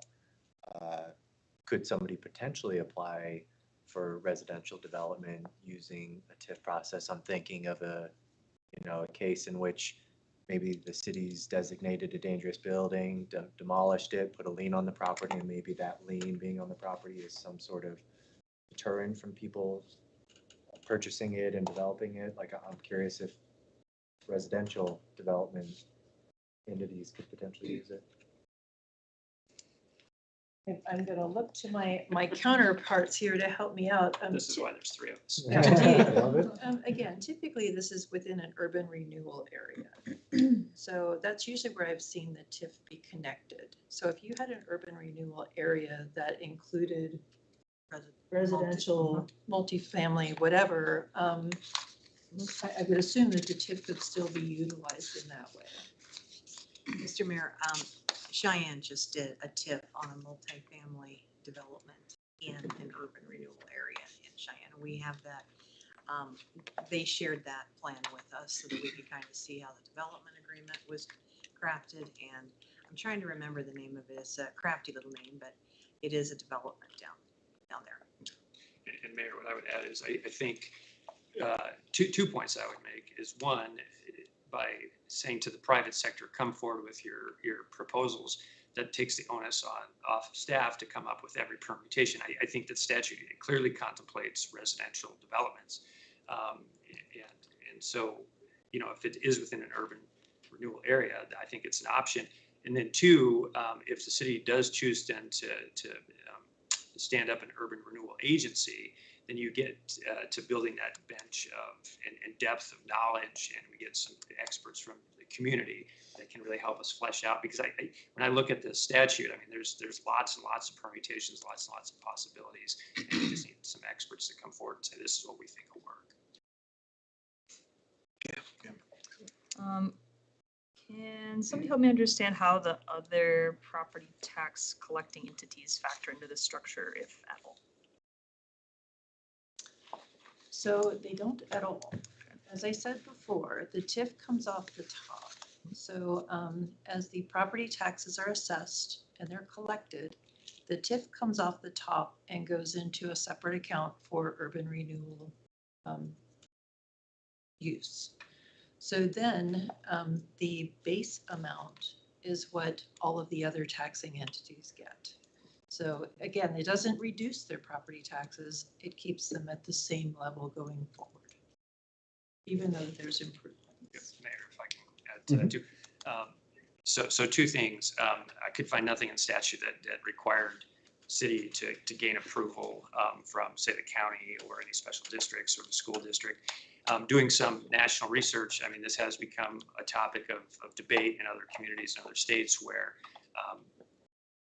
districts potentially that are saying, hey, you're taking away our property tax. I think the contrary argument to that is but for this TIF, that project would never have occurred and there would have been no bump in taxation, and you would have still gotten that base amount, and that's what you're going to get now. On the upside is once that TIF that investment is repaid, then you have that bump in property tax valuation, and so ostensibly down the road, these other entities are going to see an increase in tax revenue that but for the TIF would not have occurred. It's the same justification that we make for our entity, right? Like, they don't have any authority over it. A little bit wild. Maybe freeze them functionally for 20 years at that rate without them having. But it just it seems a little Interesting. Yeah. Okay. What are you thinking? Trying to formulate a question. Yeah, It's in there somewhere. yeah, it's, Vice Mayor? process. Thank you, Mayor. I am curious about the duration. Is that something that can be determined on a case-by-case basis? Do we have to set some sort of overarching standard for that? I can start with it, but I'm probably gonna punt to you, Eric. So I believe it is within the development plan. So when they propose the project, they will determine how long they want to do the URA for. So, and the TIF again is connected to the urban renewal. I'm gonna get it wrong, plan. So plan project. So the project is in the plan. The plan is connected to the TIF. And All they within- have under an the powers, expiration. the umbrella of the powers. They have an expiration date, and it's usually 20, 25 years. Thank you. And Mayor, Council, yeah, I think that's accurate. And remember, the TIF can only repay eligible expenses. And so once those are recouped, they can't continue to reap that benefit. So I think getting the economics and the forecasts up front, then that becomes council's purview to say, yeah or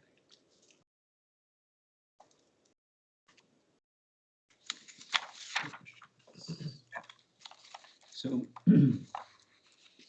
this a little bit, but you know how in Rapid City, and I haven't been there in several years, but they built off the main drag downtown some two-story parking structures back way to increase tourism available parking. Do you know if any of that was done with this kind of financing in particular? Mr. Mayor, Counselor, I'm not sure on Rapid City, but Missoula did that with TIF and at least one parking structure.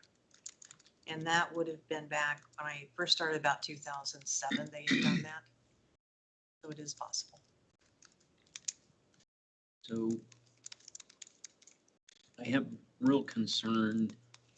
I think we've probably already got an agreement in place on the main parking lot, right across from Rocca's and all of that.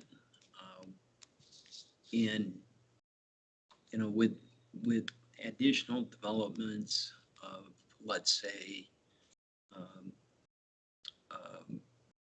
the Lyric and that future potential and whatever else growth. I know when I visited months ago with the Lyric, I brought up, you know, potential conflicts on parking, and they mentioned the new Thyra Thompson as potential overflow parking.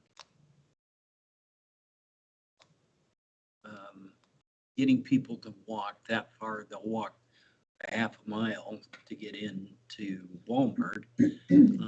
But, you know, getting folks to park that far away to go to, let's say, the Lyric or Gaslight Social when they've got concerts, that type of thing, or David Street Station, I just don't know. So I'm thinking through that, how do we add on to parking and not necessarily make it the city's responsibility, but the developer's responsibility?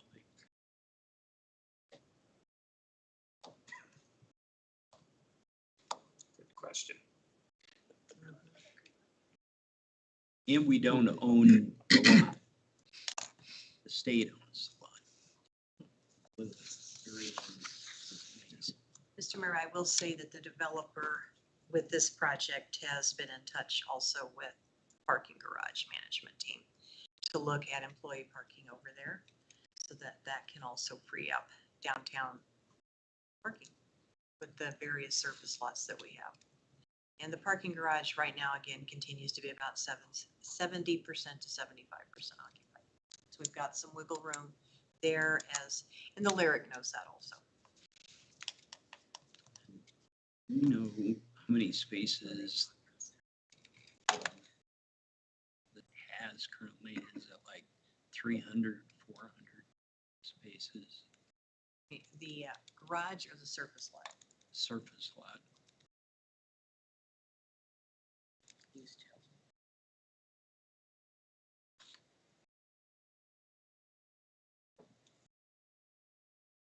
You want to formulate your question? Well, I think so. I'll take a If stab. you're not ready, that's okay. I think I'm ready. I just want to, so I still want to make sure I understand the TIF as it relates to residential. So let me start the scenario and then you tell me where I've got it wrong. So, so this project comes forward, the project gets approved. Is there, that may be the extent of it, I know. So there, where is the money in, if I understood you correctly, you said that the tax increment funding comes off the top of the property tax. So if we're talking about a residential area, and let's say there's, I don't know, some improvement in that area that raises property values. I don't know what that would be, but I don't know. But let's say that's the case.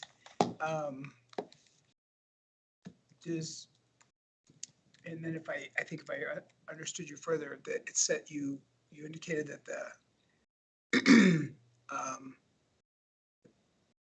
I'm not sure, I'm unclear about where the money comes from initially. Because I think what I understood you to say was comes off the top later on future property taxes, or is that to repay the TIF? Is that am I kind of on the right track there? You're sort of on the right track. Okay. Let me clarify a Yeah. little bit. Yeah. So when you do the TIF is going to be collected over 25 years, whatever is in the plan. Even during the time that the project's occurring? So yeah, so if you think about when the project first gets, there's no property value increase at that point. In fact, there Right. probably isn't any property value increase for a couple of years Right, because right. we only do it once a year. And so those improvements would have to be in place. So that's what I talked about. It typically works in conjunction with some kind of financing, so some kind of bonding.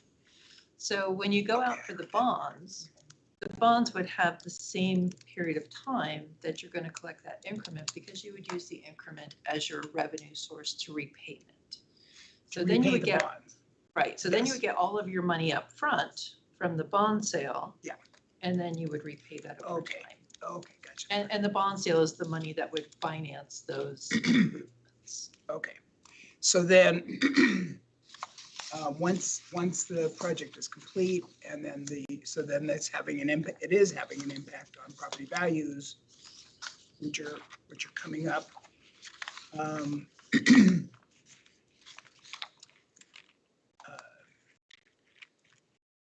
Well, so can you kind of fill in that gap there about, okay, the property values have come up, whether it's commercial or residential. Then you have that formula for calculating the property tax. I think I heard you say something about there was some kind of like a delay or a gap in there before the increase in property tax actually takes effect, or which is, are you saying that's just while the project is taking place before it's completed and? Correct. Okay, So that's the as delay. the improvements are being built. Yeah. So if you think about how property is assessed. Yeah. So you have a base level before you do any improvements. Even if you have your house and you do improvements to your house, you build a deck or you build a fence or something that improves that value of your house, the assessor's office doesn't do it every month. I mean, they do it once a year. Right. And so if your improvements are not done or not completed or not at a place where it would increase the value, then there would be no value in change, no change in value for that year. And so it would go again to the next year. And if the improvements were in place, everything's done, then the property value goes up and the property taxes increase at that time. Okay, okay. Does that make sense? Yeah, I think I'm good. Okay. And because the other thing is I think we're talking mostly in our case anyway, about areas that are going to be mostly predominantly commercial impact. And again, the TIF, once it's put in place, is typically for the urban renewal area. Correct. So it would be assessed based on the properties within that area. Okay. So what I'm thinking is in the case of, say, a residential development, so you would define the perimeter of that urban renewal area. And it's going to be, it's not going to be you're here and then jump to here. It's going to be kind of a linear progression in terms of as that subdivision or that housing development gets built out, and those individual lots get assessed higher and higher. But it may be 5 to 7 to 10 years until that entire area is built out, until you get to the kind of maximum delta for the TIF, and then that can go back to service the debt that was used for, say, the infrastructure to build out that housing subdivision. Okay. Mr. Mayor, Counselor, one of the blighted areas happens to be the East Ridge Mall area. And just say, excuse me, we have a developer that wants to do senior housing on part of that pad around the mall. That would be an area, again, that we would start with the plan, get the project, and TIF. But to Jill's point, we don't know what's going to happen with the residential property tax, but that would be potentially a residential TIF that you all would look at as being brought forward. That is one project that's been proposed just for part of the area around. Yeah, that's a good example. Other questions for staff? Just wanted to make one point, and I think Counselor Sweeney, maybe to your question, the developer or the development is still subject to all of the requirements of the city, even if it utilizes tax increment financing and a development agreement to pursue that financing tool. So for instance, with respect to parking, whatever this project is required to provide for parking under municipal code is still going to be applied to them. And I wasn't sure if that was clear. I was worried that we were getting off thinking about the development agreement and negotiating those things there, which you could address it there, but more importantly, it doesn't change the requirements that they have to meet for development under municipal code. I don't know if that addresses your question or not, but I want to be sure to state that here. It does and it doesn't, because that's not within the Yellowstone district today. Yellowstone district, my understanding is, doesn't have form-based the parking requirements. Plus, we overlooked lots of different things. Mr. Mayor, Counselor, again, downtown as well as the old Yellowstone district, we do not have parking requirements on C2 zoning or the OID functions code. It is shared parking with that. We have the requirements on any residential development, as we did with the Yellowstone apartments that you all approved. We were counting every space with the Yellowstone apartment project to make certain that they could be housed on that ground floor and not be taking up all the side streets. That's not allowable. So, and they met that. They actually over met it. But again, with commercial, there is not that was relieved because we didn't want to see, from a density standpoint, a bunch of parking garages taking up space in downtown Casper or the Yellowstone district. So could they have done a TIF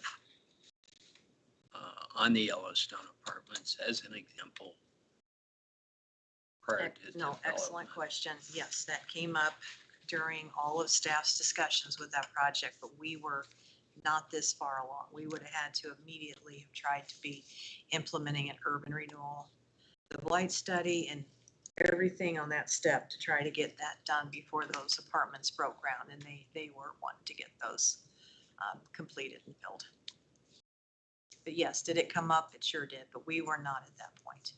Shannon was a little bit further ahead of us, so they were able to do their housing development with the TIF.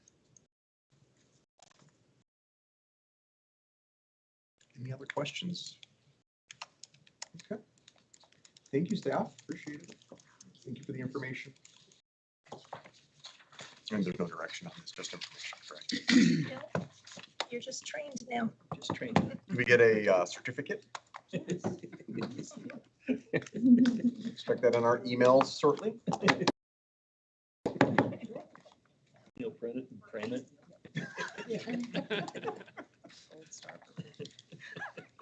Liz is gonna take that as throwing down the gauntlet. She will probably send something, I know So it. Eric said, you know, you'll get one now. All righty. Let's go to the agenda review. Anything we need to go over? I'm gonna hand it over to Janine first to see if there's anything you want to touch base on there. Council, there is nothing that I wanted to highlight. You do have one pre-meeting topic next week, which is your second sheet device update. Looks like that is going to be moving forward after positive planning commission action. And I have nothing else unless you have questions or would like me to touch on something. Yeah, any questions about the next regular meeting? Anything on the grid? Any update on when we might see Prometheus come present to us? Mayor, through you, so we have had, my understanding has been that there was no urgency of this council for that, simply because the city has no regulatory role to play. I understand they're in conversations with the county, which of course does have a role to play. So if you'd like us to put in a request for a more timely presentation, I can do that, but I know they're very consumed right now with working through their processes. I'm good with them holding off because they're working probably with the county. Anything else? Yeah, go ahead, Pat. So I'm not seeing on here, we have a city-owned lot down off of Second Street. Actually on Second Street, and I don't know if it's come in under any resolution as far as parking agreements and leases. Are we at some point gonna try to move forward and resolve this with the leases? Yes, through you, Mayor, as we've previously reported, City Attorney's Office is drafting license agreements. We are planning to discuss this with you in coming weeks and potentially bring actions onto your future agenda.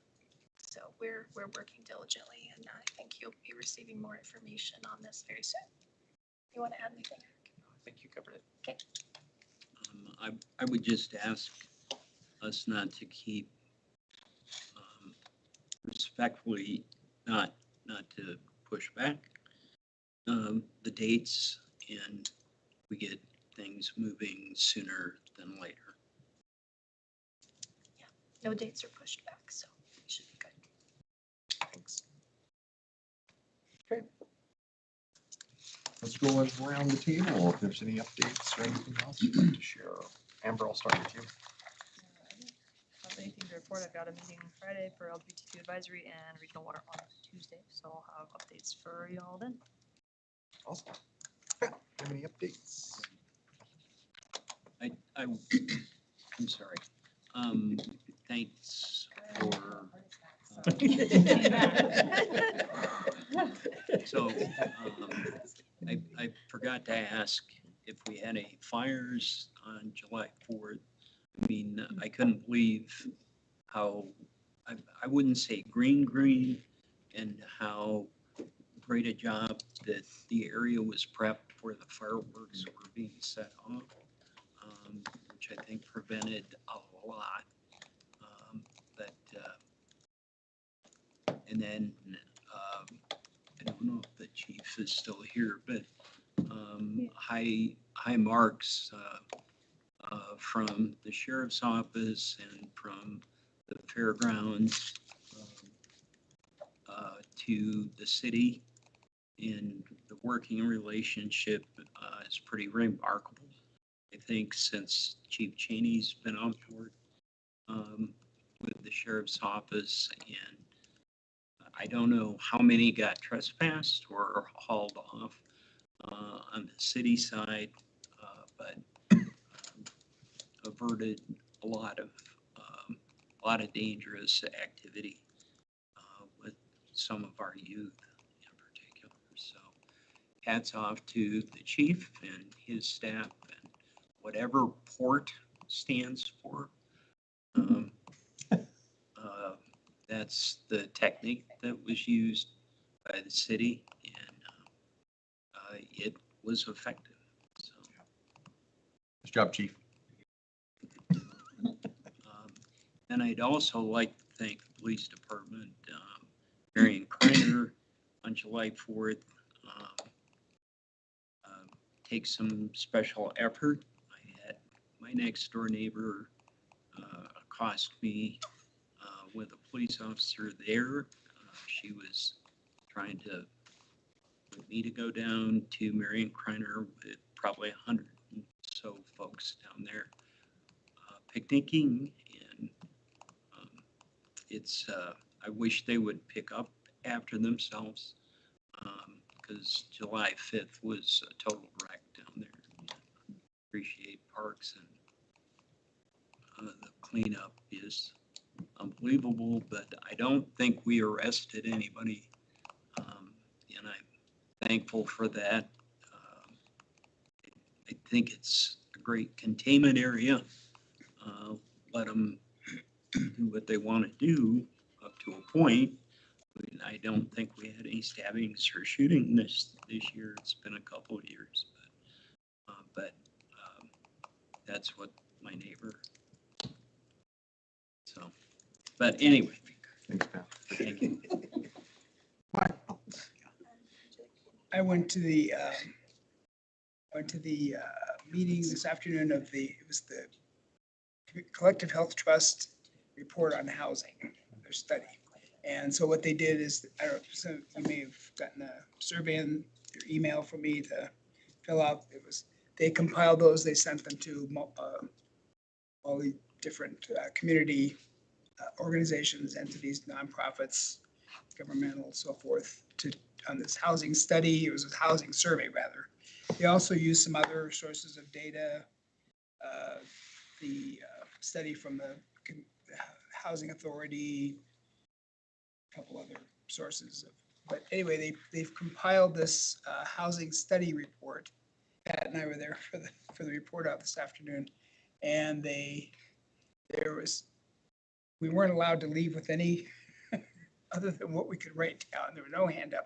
Anyway, that's another story. But anyway, there lots of good data there. There was some indication on the part of the Health Trust that they would be willing to kind of take on, and so kind of one of the recommendations was kind of this community-wide approach towards housing, looking at housing. I've talked to you about, Janine. But they apparently would be happy to kind of manage that, coordinate that, facilitate, whatever you want to use.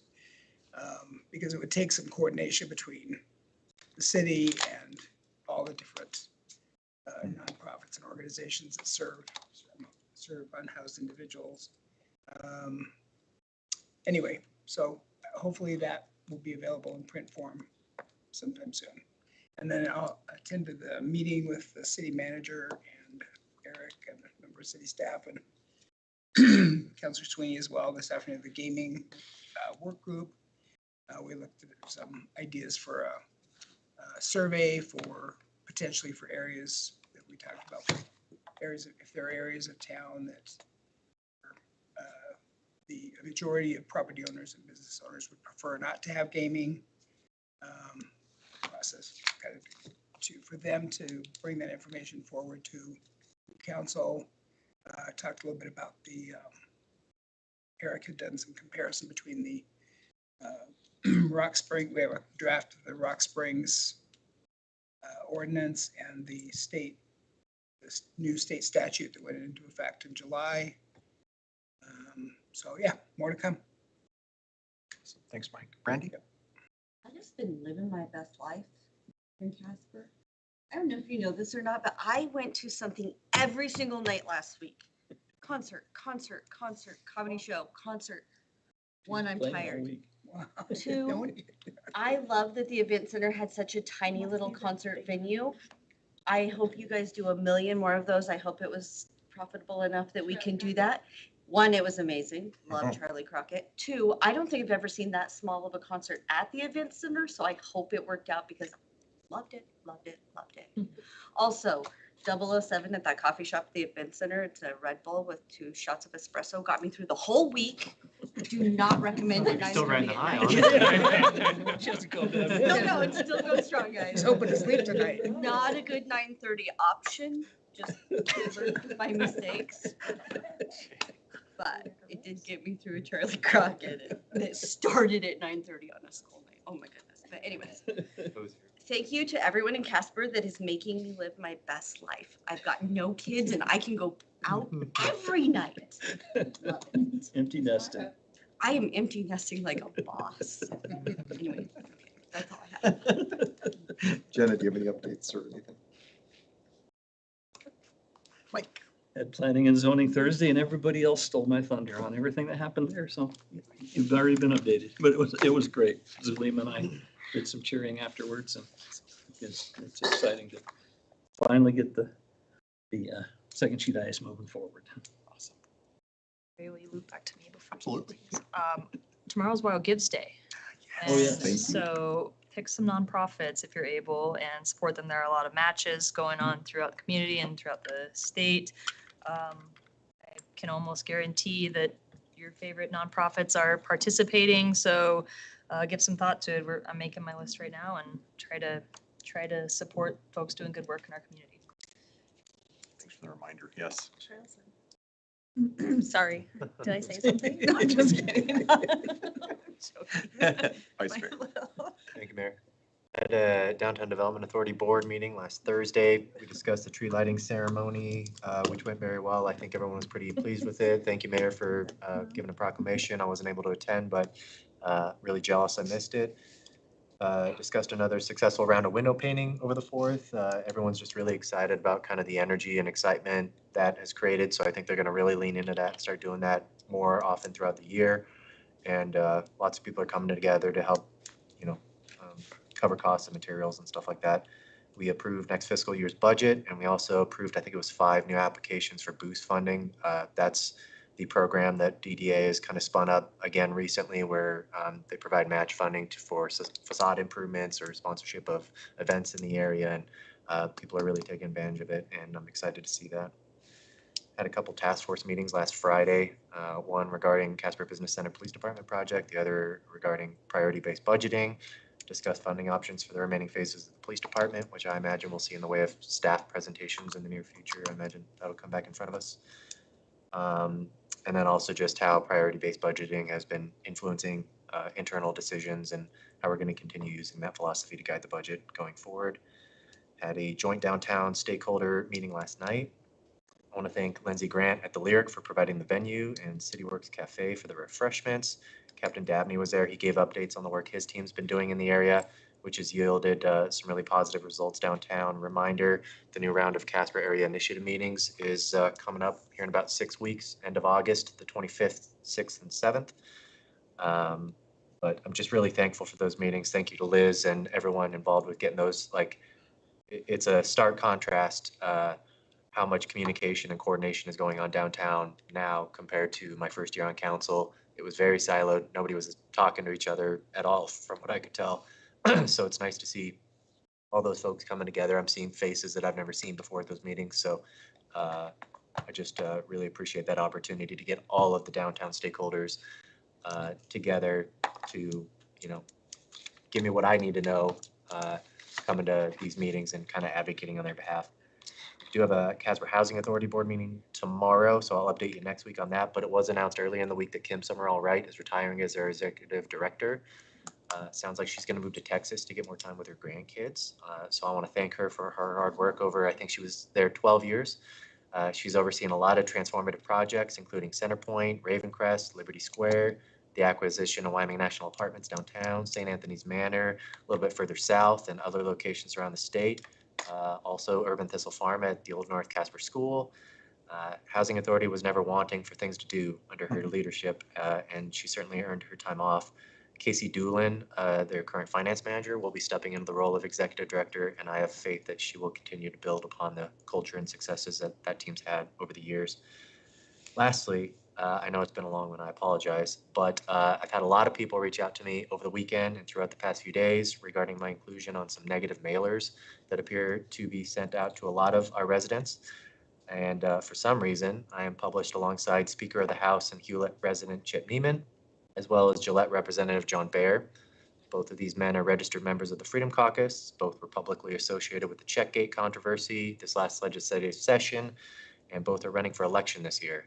I am not a state legislator or in any way affiliated with the Freedom Caucus. I was not involved in Checkgate, and I'm not on the ballot this fall. So a lot of folks were understandably confused to see my face in their mailbox, especially with that kind of company, and came to me looking for answers or an explanation.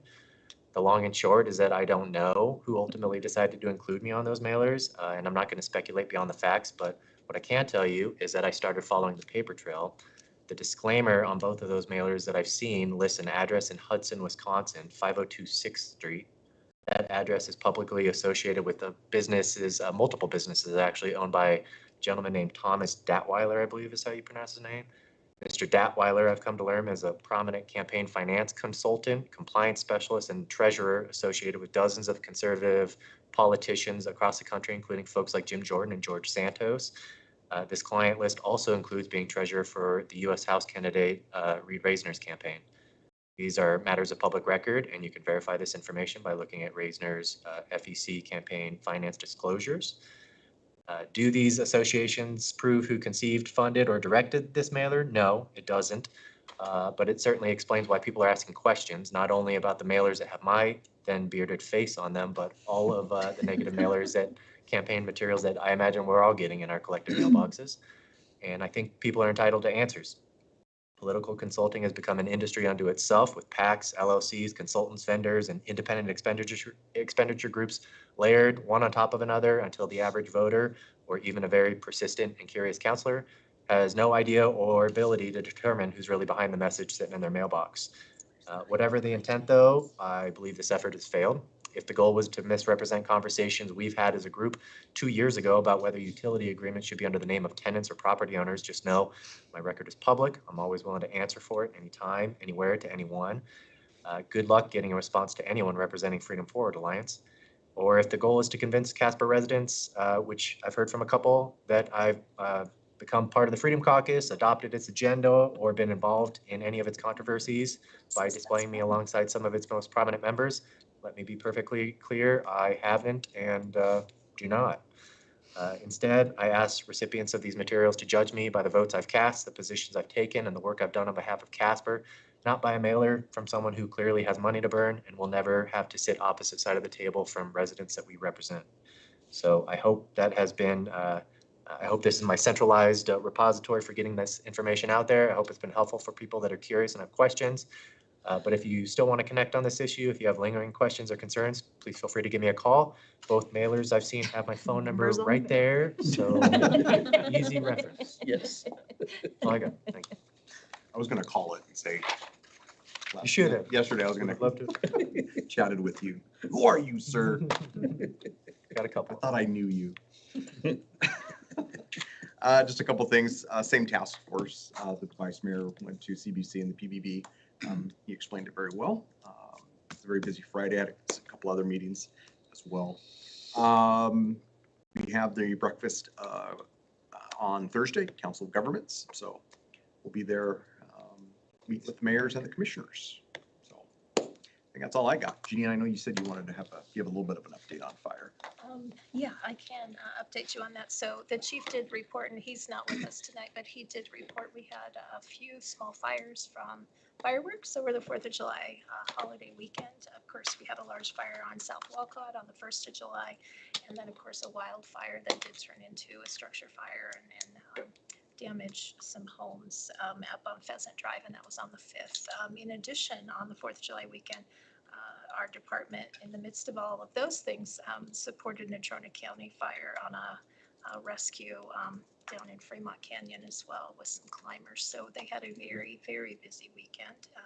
But fortunately, largely good outcomes, although certainly a couple of homes damaged and one lost, I believe, entirely. The only other thing I was going to mention is Pat did a great job on the fair board.